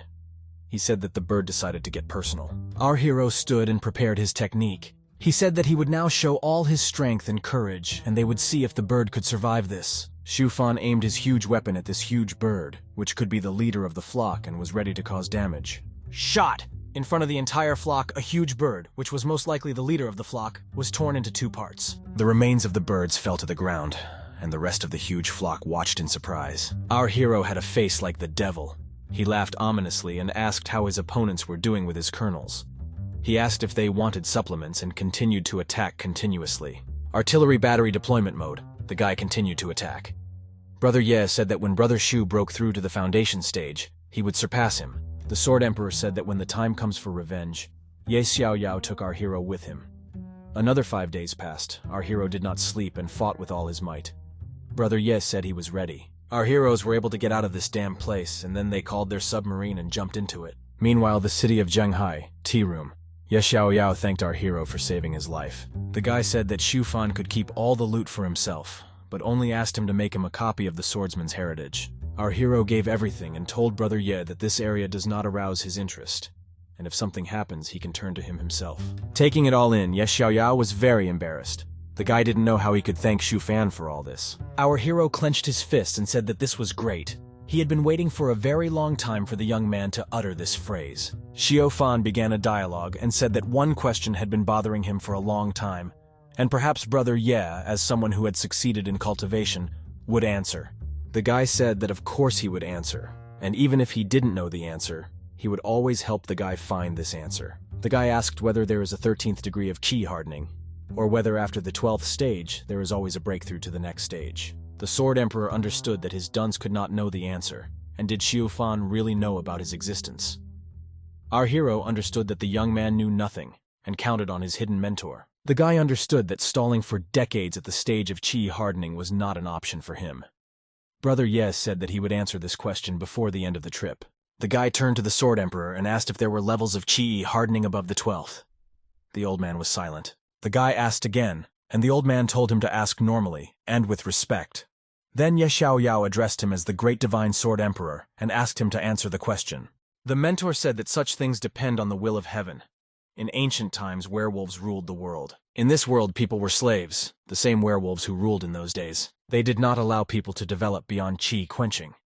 As soon as someone broke through to the foundation stage, they were immediately killed. The old man continued to talk, saying that people lived in such conditions for tens of thousands of years. Year after year, people developed a system to bypass the restrictions on their cultivation.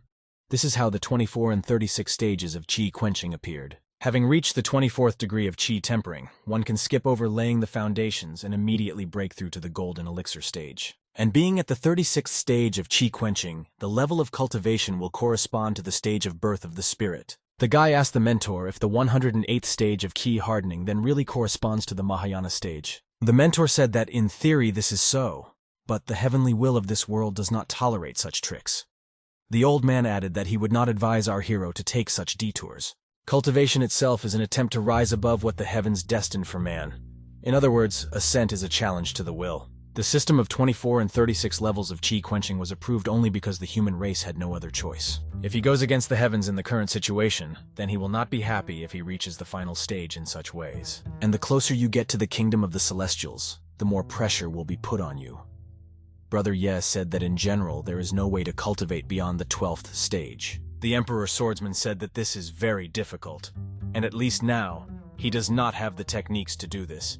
If he were at the peak of his strength, he could cut through the corridor in time and find it. At the same time, our hero was somewhere in the middle of the forest and thought carefree about something. He lay in a hammock in the forest and did not understand why his heart and soul were so restless. His suspiciousness and anxiety were very tiring. He also remembered and thought about his students. He wondered if everything was okay with them and how they were doing. Remembered Wang Yulong, calling him a chronic loser and wondering how he copes without his advice. And Xu Fan himself will need a fortune to restore the army of dolls. 10 full days later, the fleet returned in full force. No one died or was injured.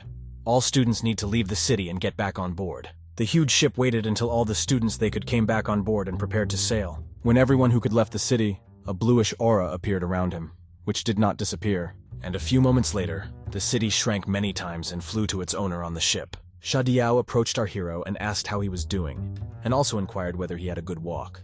Xu Fan told him not to even remind him, and also asked whether the expedition should take different routes each time or not. Brother Sha said that of course yes, the endless sea is so huge, and he also added that even more so, with the fleet it will be safe anywhere in the endless sea. They have enough means to repel the attack of any monsters. Xu Fan said that their flying ship is a real miracle of technology, and it would be great for him to learn in detail how objects of this scale are made. Sha Diao was angry, he said, that the ship is good, but the Heavenly Forge sect that created it are very arrogant and unpleasant bastards. Shu Fan said that he perfectly understood the feelings of his comrades, and also added that whoever has the best technology in a certain field has enormous power over the market and customers. Brother Sha turned to our hero and said that he was deeply convinced that Shu Fan had a unique talent in forging. He added that his mastery of engraving runes, and ingenuity, the desire for ideals, all this causes Sha Diao is delighted. Our hero understood that he had only one desire, and that was to get home. Sha Diao asked our hero for a promise that one day he would lead the blacksmiths of their sext, and together they would build a ship even better and larger than the current one. Our hero awkwardly turned away and said, "That brother Sha overestimates him, and he is not capable of such a thing." The young man himself thought that if he was capable, then when he succeeded, then Sha Diao will no longer be alive. Sha Diao once again loudly exclaimed that our hero could definitely do it and he was capable of it. So he believed in him. Brother Sha also added that his mentor said that in 100 years, our hero will be considered a legendary person. The young man continued, saying that the guy would be a legendary person who had the greatest influence on the world of forging. Our hero was pleased that people thought of him like that, but their expectations were based on ignorance that in 100 years I would still be at the qi quenching stage. Our hero asked Brother Sha if there was any progress in his invention. Shu Fan wanted to urgently change the topic. Sha Diao said that after returning, they would most likely be able to begin the practical implementation of his development, and perhaps one day everyone in the sect would have a means of communication. The guy added that our hero would be rewarded for this. He said that in the future, the various information transmission devices already available could be thrown out and replaced with a universal one. Our hero said that if his development becomes widespread, maybe then he can improve it and add an online store. Our hero had already dreamed and called himself great. Xu Fang said that if he builds AliExpress in this place, then it will be possible to close the issue with the chronic shortage of spiritual stones forever. Suddenly some strange and loud sounds began to be heard from the water. Sha Diao and Xu Fan turned their attention there. Our hero began to use his equipment to inspect the area, to understand what happens in the water and who lives there. Our hero noticed some kind of building in the distance and asked what kind of island this was, because it was his first time. Brother Sha said that it was not an island, but the top of a turtle shell at the Mahayana stage.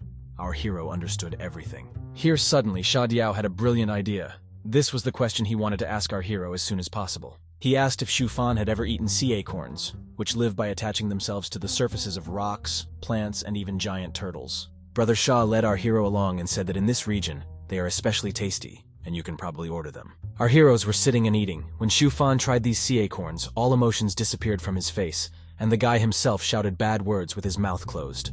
Sha Diao asked, "Spicy, yes." Our hero began to cough from such a strong pungency. Xu Fan could not stop coughing. A girl sat down next to them. It was not one girl, but two. Sister Sha and the girl who came with a cracked bowler hat. Our hero barely recognized her in a new outfit. Sha Diao asked little Sister Sha in her ear where their dad was. The girl said that his favorite pot exploded and now he was in no mood to leave his cabin. The elder brother began to mock his father, saying that the third-class alchemist's cauldron exploded. He began to think about going and mocking his father. The girl said that this should not be done. The girl also explained that with the level of Sha cultivation Diao, his father in this state could easily hang him from the ceiling by his ears. Then the guy took the pot out of his bag. The guy handed it to the girl and asked her to give it to her father, because the man himself was unlikely to turn to the blacksmiths for repairs, and also added that he should say that he traded him with his girlfriend. The girl giggled awkwardly.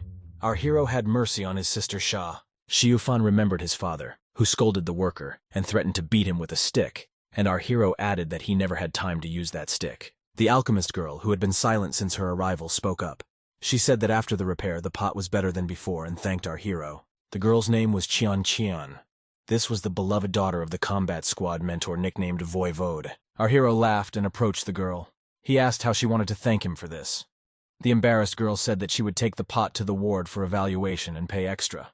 Little Sister Sha took Qian by the shoulders. Qian asked our hero if he was flirting with her sister, and also added that she needed to be careful with her.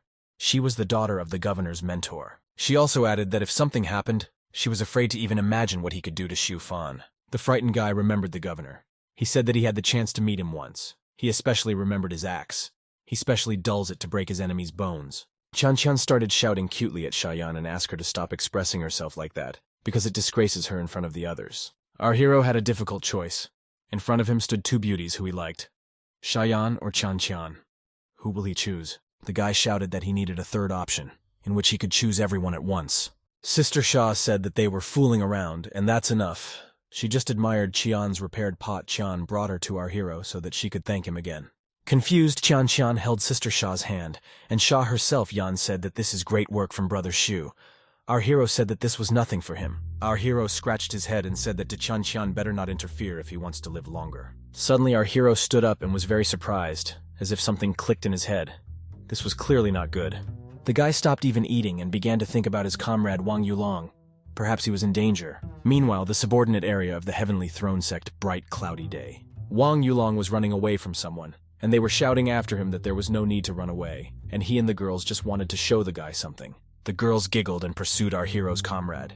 They asked why he was running away from pleasure. Wang Yulong understood that he needed to report this to the leadership, because the area was under the jurisdiction of their sect, and there were a bunch of werewolves roaming around at home. An attractive girl sat down in front of the guy and tried to charm him with her beautiful body. The girl asked if he really didn't like her and maybe he would stop to examine her in more detail. Wang Yulong, he stood still and could not move, and the young man himself stood still and his helmet glowed, illuminating everything around him. The young man stopped and he was surrounded by 3 girls. The guy called them devils and did not know what to do. One of the girls used her technique and tied with Wang Yulong's pinkish lasso. The girl asked if he had any more tricks up his sleeve and added that she was ready to sacrifice a couple of sisters for the sake of owning a guy. The young man said that if they killed him, the sect members would skin them. The girl continued to examine the body of our hero and giggle maliciously, standing behind him. The girl said that such a handsome man as Wang Yulong cannot be killed, and they need him alive. The guy stood exhausted, and charming girls walked around him and told him to come with them, and they and their sisters would make him a real paradise on earth. The girls continued to circle around Wang Yulong and kissed his cheeks to charm him with their techniques. Our hero thought that Wang Yulong had often been in deadly troubles, but he always managed to survive. But now it seems he is in trouble. The young man sighed and said that it was okay. When he returned, he would probably be able to get Wang Yulong out of the shit as usual. Meanwhile, our hero stood on the deck with his comrades, Brother Sha, Sister Sha, and Qian. Under the sakura, at the site of Wang Yulong's battle, some loud screams and screams were heard. Who was there? 3 days later, huge building, Xufan's room. There's a sign near the door that says "Do not disturb." Ye Xiaoyao put the glass of drink on the table and said that this is exactly the case. The guy said that in ancient times there were cultivation methods for the 13th stage of qi quenching and higher, but now they are all lost. The guy also added that, in addition, he was told that it was better not to even try to resort to such practices. Otherwise, he could provoke the wrath of the heavenly will, and then everything would end badly for our hero. Listening carefully, our hero believed his brother Ye and believed that there was no point in the guy lying about this. Our hero said that he understood everything, and was asking purely out of curiosity, not even for himself. Ye Xiaoyao said that this was good, and his heart was relieved. However, our hero had other plans in his head. He thought that as soon as he could return home, he would closely study this issue and get to the bottom of these methods. Ye Xiaoyao grabbed our hero by the hands and said that as gratitude for saving his life, the answer would not be enough, and therefore he would go to the dining room and treat Xufan with sea acorns. Another month has passed. The huge ship with its entire crew returned back to the city through the huge gates. Our hero's students ran up to him and joyfully began to hug him. They were happy that their mentor had finally returned. The children asked the mentor to take them with him next time, and also promised that they would not cause trouble, because if they were not around, then who else would take care of the mentor? Our hero gave his student a click and asked if he trained while he was away. The boy said that he was training and Yuexian can confirm. The girl said that her brother was training hard all the time. Our hero came closer to the girl. She was a little scared. The mentor asked a question. Our hero asked if the girl would deceive him in order to get rid of her brother. The girl screamed that Aunt Chang said that she had already grown up and should not be pulled by her pigtails. Xufan laughed and said that he would reluctantly give in to the girl in this matter and come to terms with it. There was a short pause and our hero said that he had changed his mind and laughed sarcastically, and after that he tore off the girl's false braids. Out of anger at her mentor, the girl kicked him and then screamed in pain. The guy was silent. Our hero had a golden leg, so he did not feel pain, but the girls screamed in pain.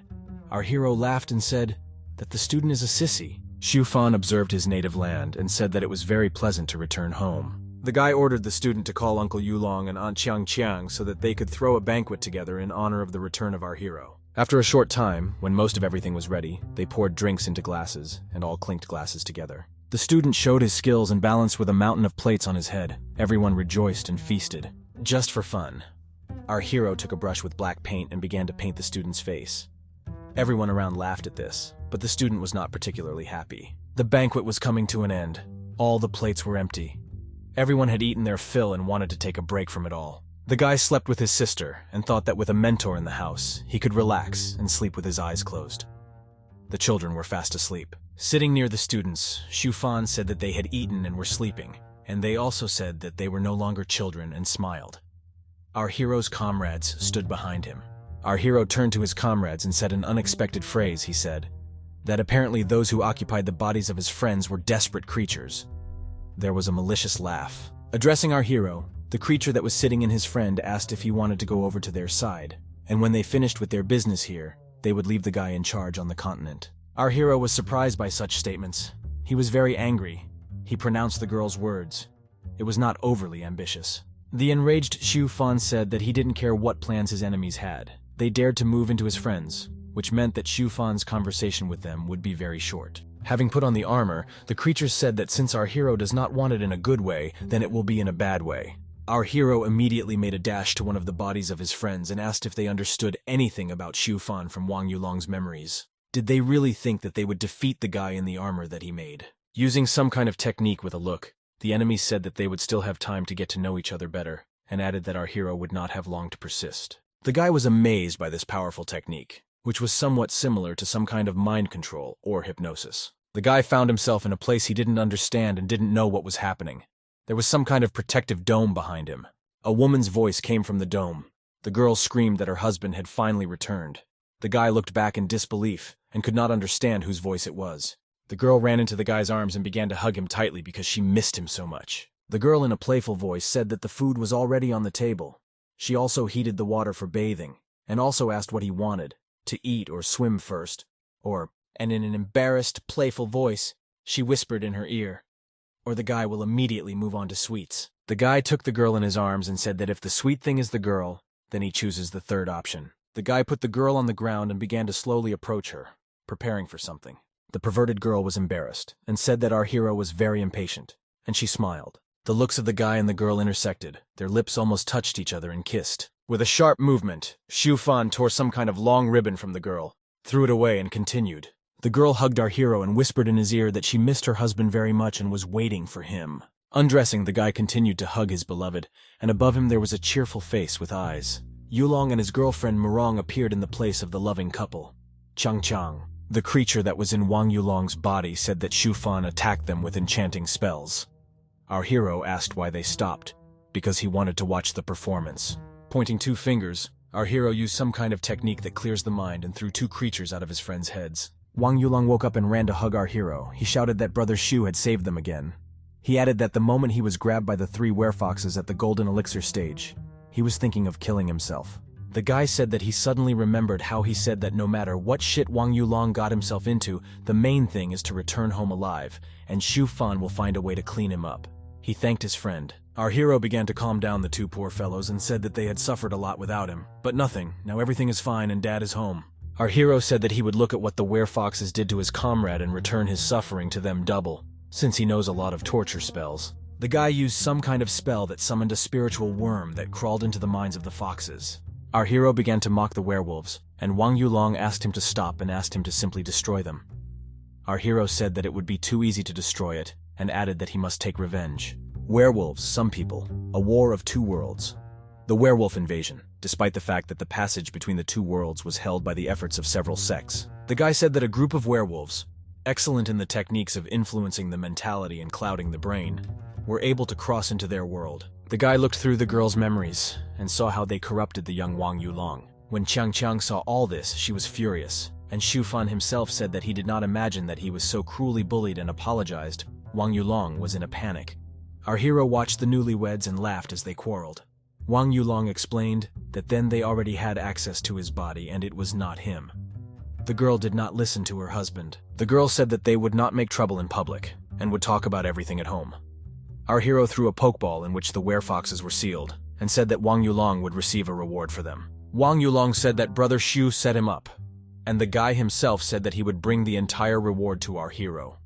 Xu Fan said that he could keep the reward for himself, but he urgently needed to notify the management. Let's move on to the events taking place in the border zone, where the werewolf hideout is located. The barrier under the huge gate suddenly began to become covered with cracks and was about to will be broken. A moment later, the golden glow easily broke through the dense barrier, and rays of light began to burst out onto the outside. The voice of the unknown person rudely said that he somehow felt sorry for the werewolves standing below the gate.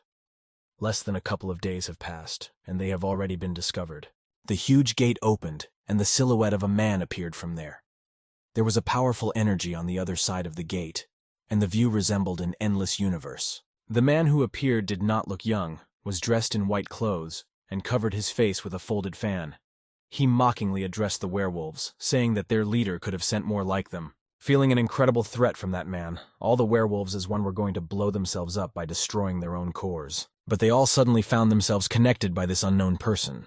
Using some kind of spell, he said that it would be unfortunate to lose them. Having imprisoned everyone in a small cube with a formed barrier, he still said with the same mockery that the werewolves' dream of reviving their former hegemony would never come true. Having looked closely at the imprisoned werewolves, the question was asked whether they really do not understand who is currently playing the role of the hunter, and who is the game.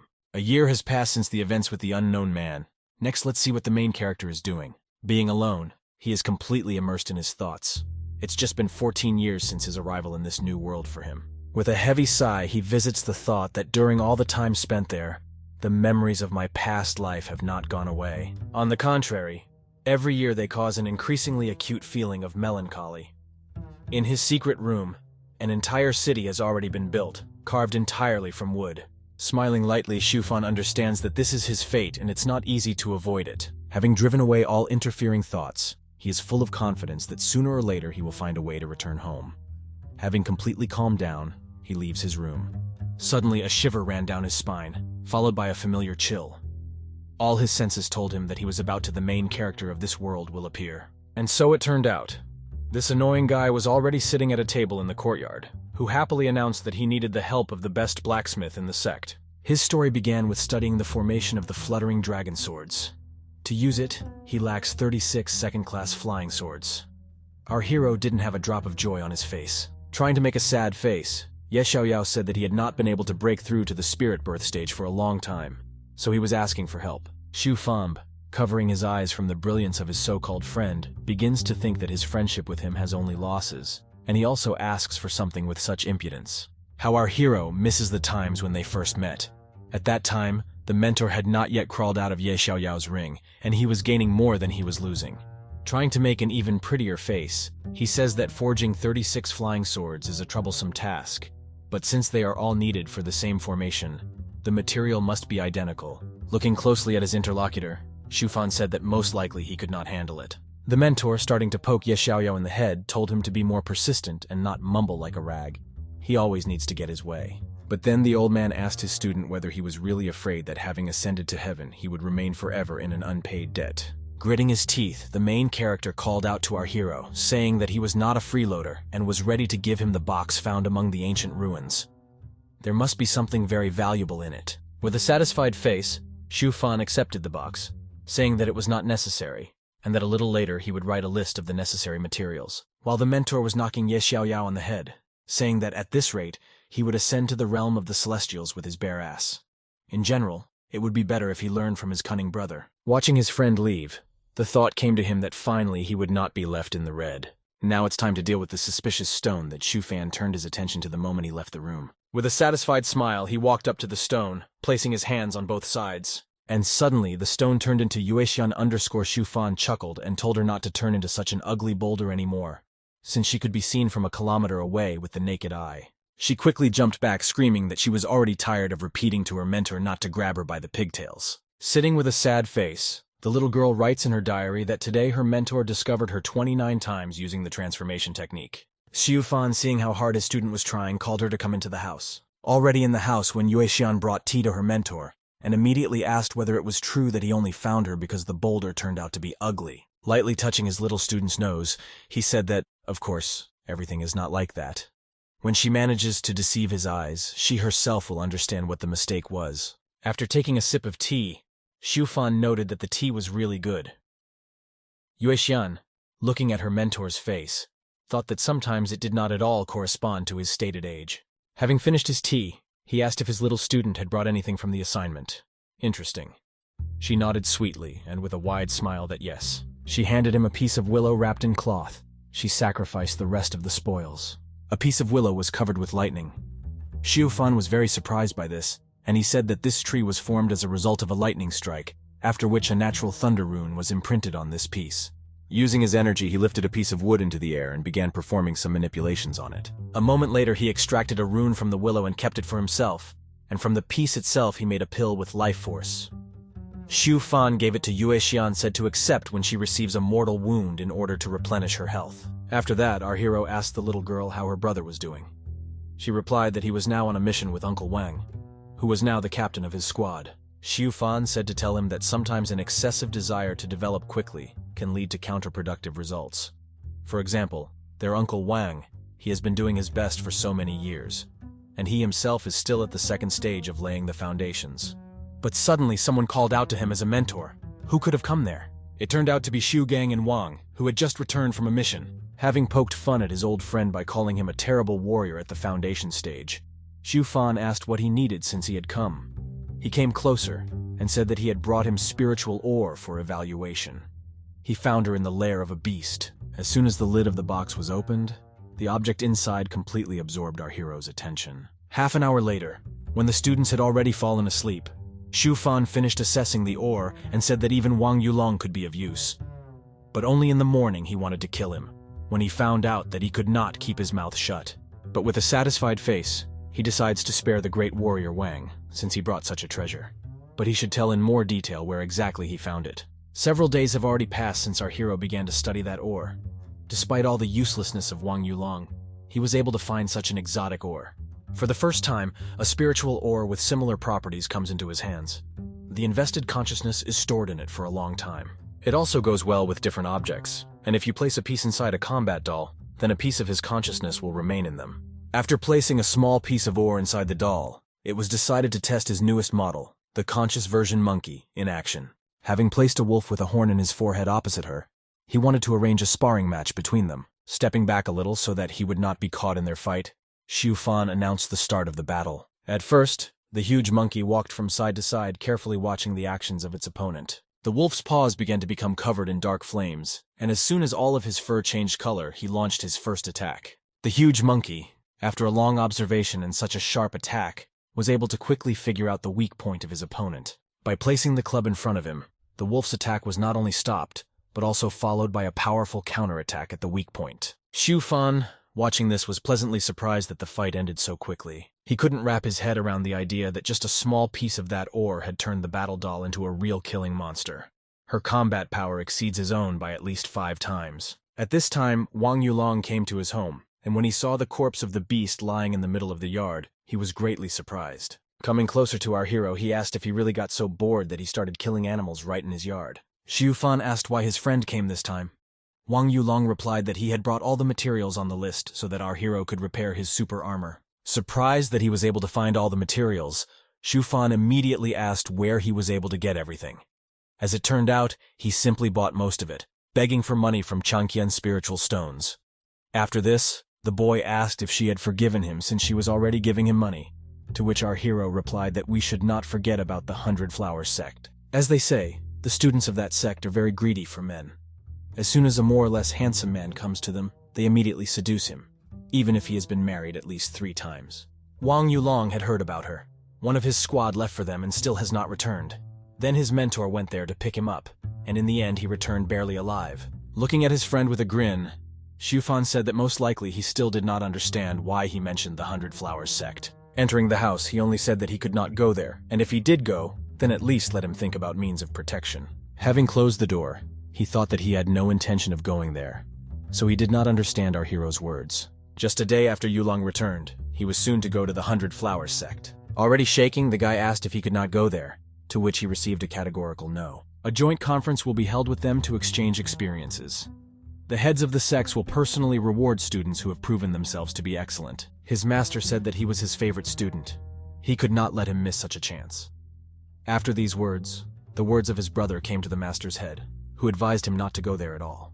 Running to his teacher on his knees, Wang Yudong, with tears in his eyes, began to beg not to send him there, since he himself was a family man, and there was no way he could go there. Looking at his student's face, the man says that with such a face, it's really dangerous to let him go there. Pushing the student away from him, he said that he need not worry anymore, as he would receive help from his mentor. Fast forward to our hero's residence, who hosts the local protagonist. He tells him that he has already cut costs to a minimum. Even cheaper, he can make him just a digging stick and nothing more. The same one asks him to think about what else he can save on, since he does not have 100,000 spiritual stones. Sighing heavily, Xu Fan thinks that Ye Xiao Yao is the poorest protagonist in history. He has no valuable items, no millions.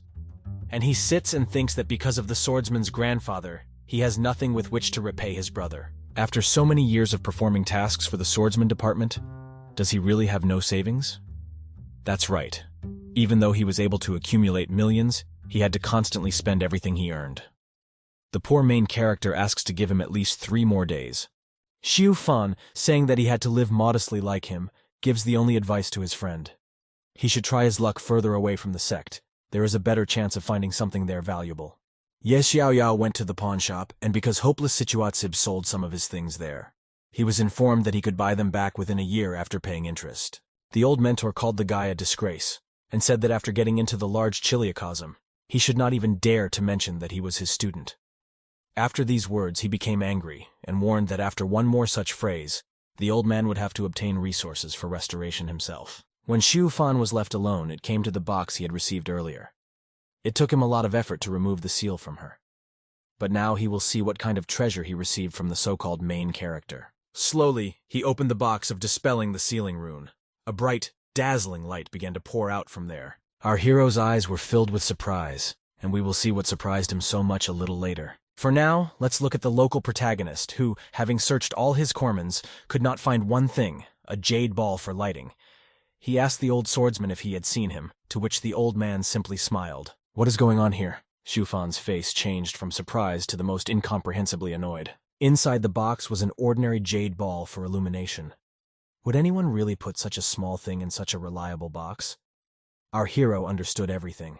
That poor old mentor pulled out the treasure from there and replaced it with a ball. Frustrated, he threw the ball on the table, shouting that he was simply cheated like the last fool. 100 Flower Sect. The weather was sunny, slightly cloudy. One can see buildings located on separate stone islands floating in the air. People rejoice and move in. Someone danced, someone hugged, someone kissed, and someone watched all this from the side. The guy, watching all this, thought that his mentor understood him and gave him a spell to disfigure his face. A black-haired girl approaches the tables where people were sitting and addresses Mentor Chen. Yeah. Having hugged the man, one of the girls asked why he was so gloomy and whether he was happy with the way the students greeted his students. The man replied that they were all very pleased with the warm welcome. The girl, crossing her legs, smiled, looked at the man and asked if he was really happy. Looking at the young man with loving eyes, the girl said that then why does someone hide their true appearance? The guy, hearing these words, became embarrassed, which even made him blush. He was at a loss. Approaching the man, the girl asked him whether she was really so ugly and why his gaze avoided her. The man thought that if he looked up, he would never leave here. Coming closer to the guy, the girl looked at him and confidently stated that there was no need to be so shy. The guy, noticing the girl approaching him, turned away sharply so as not to look into her eyes. The girl walked up to the guy and sat on his lap. The guy looked at her legs and was surprised. She asked if he wanted to pet them. The girl stroked the young man, and he thought that this was happening again, and he should hold on. Lying on the sunbed, Xu Fan thought that he had never offended the main character, adding that in their relationship with him, fate was unfair to him. Suddenly, he heard a strange sound. It was a golden chick that was approaching him. The guy put out his index finger, and the chick sat on it. The young man sighed and said that with another 500 of these chicks, he would be able to awaken a weak spiritual fire, adding that after that, he would be able to become a third-class blacksmith. He thought about the fact that he was once again coming to the conclusion that he needed to stay away from the main character, and if that didn't work out, then he would move again. Suddenly, the calm atmosphere was interrupted by the young man, who turned to Brother Shu. The guy, holding the bag in his hand, said that he had now given him all the necessary materials and asked when he could pick up his flying swords. Xu Fan, lying on the ground, told him to come back in 2 months, after which he thought about what would happen to him if he didn't help him. Overjoyed, Ye Xiaoyao approached the young man and stated that he was right when he advised him to try his luck away from the sect, adding that he had found a mine with enriched iron. The guy whispered to the blacksmith that although the mine was not large, he estimated that they would be able to dig up ore worth 5 million spiritual stones in it. He added that the mine was guarded by a herd of large tusked elephants, and they would be able to go there immediately after he finished with the swords. The young man was glad that he could get rich. Xu Fan asked that the guy wanted to enrich him or give him a death sentence. The guy looking at the blacksmith said that he should not become poor. The young man, hearing the words, began to leave. The guy asked that Brother Xu not leave, adding that he wanted to share with him in a brotherly way.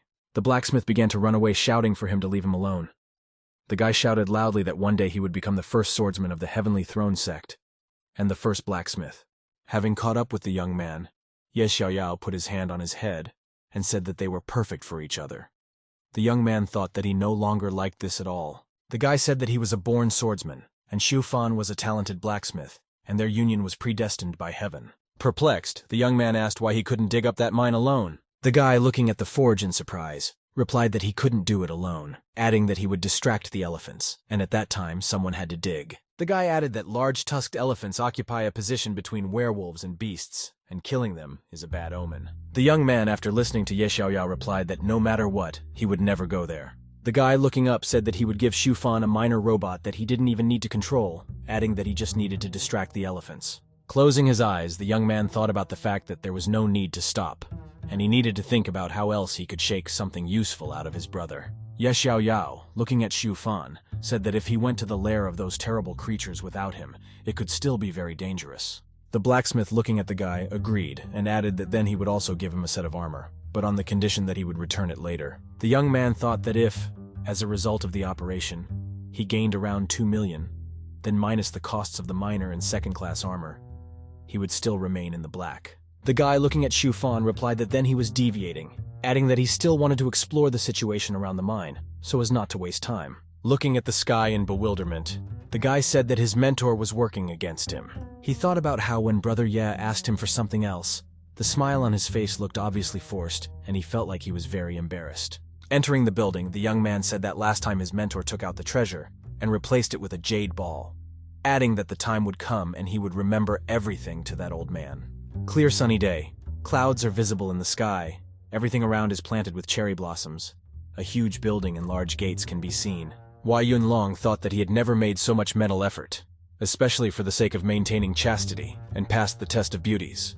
A girl in a lilac robe and with long purple hair appeared behind the guy. She turned to him. The girl, looking at the young man, said that since they were not destined to be together in this life, and asked if they could at least hug goodbye. Looking at the girl disapprovingly, the guy said that there were no hugs, adding that he was a family man, and he could say goodbye in words. Without listening to the guy, the girl quickly closed the distance and threw herself into his arms. The girl bit and left traces of kisses on the neck of young Vai Yunluna. Without thinking twice, the young man pushed the girl away from him with a sharp movement of his hands, causing her to fall. The guy, touching the hickey on his neck, looked at the girl with furious eyes and screamed angrily. A large crowd of onlookers gathered at the guy's screams. A woman with yellow hair approached the girl. She was wearing a red robe. Standing next to the frightened girl, the woman looked at the guy and asked what made him so angry. The young man became agitated. Apparently, he was ashamed of what he had done. He, looking down, said that he just wanted to ask why they were doing this to him, adding that he hadn't done anything to her. The frightened girl, looking at young Wang Yonglong, said that she only wanted to mark him as her own. Meanwhile, the Heavenly Throne sect, the abode of the Supreme Mentor, is surrounded by silence. The man asked what we owed to such a sudden visit from the venerable teacher of our hero's wife. The woman said that she just brought her student to see her husband, and there was no need to devour her with her eyes. She also added that she has little respect for this sect, and she will not join them, because she can already take from them whatever she wants. The man, pouring tea into a cup, said that he had no such thoughts, but he just wanted to make their short visit as comfortable as possible. The girl tried the tea and was surprised at what exquisite tea the man was treating her to. The man said he was glad the woman liked it. He himself did not even try this tea, because he is not worthy. The woman liked the tea so much that she asked the man to brew another teapot.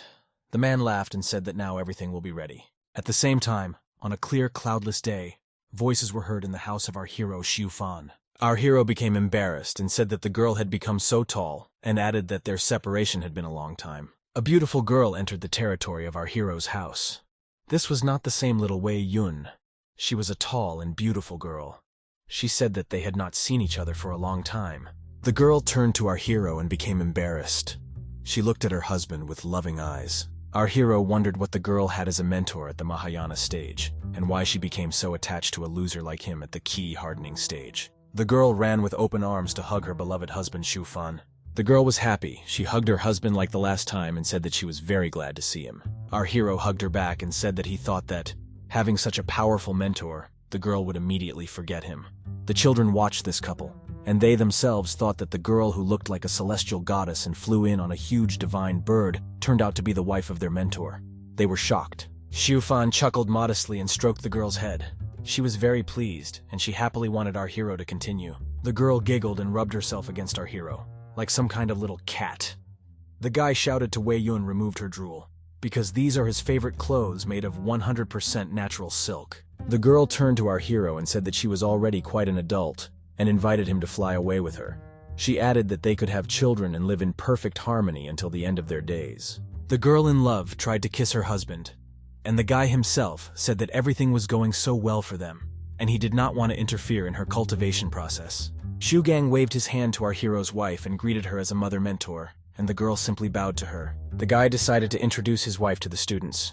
He said that he took these kids as students after they saved his life. The girl's eyes lit up after the children called her mother mentor. She was very happy. It was very sweet. The girl gave the children some bottles and said that these were gifts for them. The children took them and were very happy. The girl said that it was time for her, and as soon as she finished training with her mentor, they would be together forever. The guy asked the girl to stop and approached her.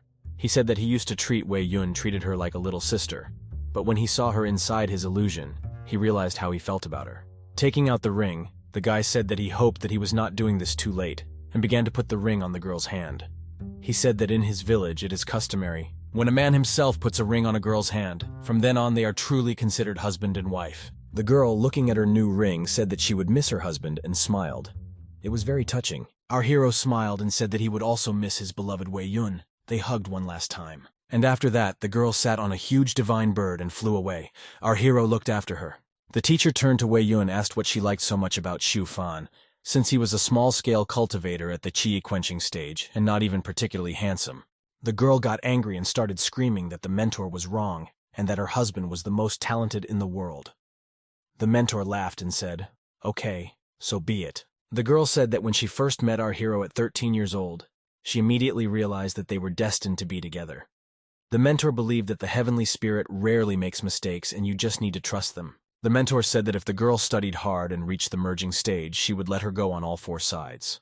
The girl asked how long it would take. The mentor said that it would not take long, just about 1,000 to 2,000 years. The girl was in shock and did not understand whether she would be able to see her husband earlier. The mentor said that of course she will see her husband. She has no goal to interfere with their common happiness. When she reaches the stage of the birth of the spirit, she will be able to see her husband once a year for a whole month. Our hero explained to the students that their mother mentor gave them pills based on phoenix blood, and these are very valuable pills. In case of critical injury, such a pill can save them. Xiufan said in a distressed voice that even he didn't have such cool pills and pressed the students' heads. The disciples began to pull their pills into Xiufan's hands, and he told them not to insult him because he does not take pills from children. The happy guy looked into the sky and said that from that day on he was a married man. The guy was happy. The weather was excellent outside. Snow-white clouds covered a large area of the sky, and the sun shone through them onto the green foliage of the trees and the territory of the houses.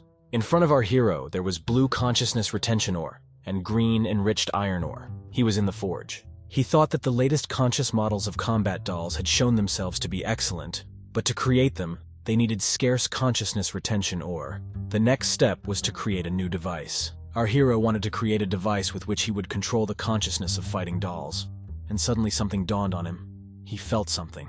A young man was sitting near the entrance to his house, doing nothing. The guy just silently watched the entrance and the dome that was around the entire territory of our Xiufan. Part of the dome opened slightly and someone entered the door into the territory of our hero's house. The man who had been watching Xiufan's house all this time went inside. They looked at each other and did not say anything. Xiufan asked why the guy wrapped his neck like that in such and such heat and asked if he had a cold. It turns out that it was Wang Yulong, who said that Brother Shu should help him, and, as a result of the business trip, his conscience remained clear, but his neck was not, and showed some kind of lip mark on his neck. Our hero took a closer look at the guy's neck, and said that he had little faith in the purity of his brother's conscience. Wang Yulong said that he was not empty-handed, and handed the guy a contraption that he bought at the fair of Taoist hermits. He thought that our hero should have this thing. This item was worth 10,000 spirit stones. The guy thought that this was not the first time that Wang Yulong's attractiveness had brought him benefits, and he couldn't wait to find out what gift fate had in store for him. Our hero said that he believes his brother and will definitely be able to help him to get rid of this mark. Wang Yulong was very happy. Xia Fan peered at this mark on his neck and said that the longer he looked at it, the more sure he was that it was left right on his soul. Our hero said that apparently the beauty who left the mark was in love with him, because something like this can only be left once in a lifetime. Brother Wang asked if our hero could remove it. Xiu Fan said that it was no longer possible to remove the mark because it had merged with the guy's soul. Only when he was able to break through to the stage of birth of the spirit, his soul would be purified and reset this mark. However, our hero wouldn't be our hero if he didn't have some kind of backup plan. Our hero picked up a huge blade. The frightened Wang Yulong asked why Brother Xiu picked up this blade. Our hero had a malicious smile. The guy swung his huge blade and said that if she couldn't be eliminated, then there was only one option left. Wang Yulong was very scared. There was a loud scream, from which even the birds that were quite far from the house got scared and flew away from that place to hell. From the strong blow, Wang Yulong flew into the barrier wall and screamed in great pain. Leaning on the fence, the guy asked why Brother Xiu was trying to kill him. Our hero came closer. The guy screamed in wild pain, and the mark on his neck began to glow and glow red. The guy grabbed his neck. Xiu Fan took out a medicinal pill from his pocket, tossed it and shoved it into the mouth of his comrade Wang Yulong. Our hero said that if he had warned the guy, he would have been even more frightened, and therefore he decided to act without further ado. Xiu Fan handed the mirror to his friend and said that it turned out well. The scar was almost like a piece of jewelry. Our hero helped his comrade get up and said that the scar should disappear when the young man breaks through to the stage of birth of the spirit. But he was not sure of this, because this is a hypothesis. Night. The bright moon illuminates the entire valley of large-tusked elephants.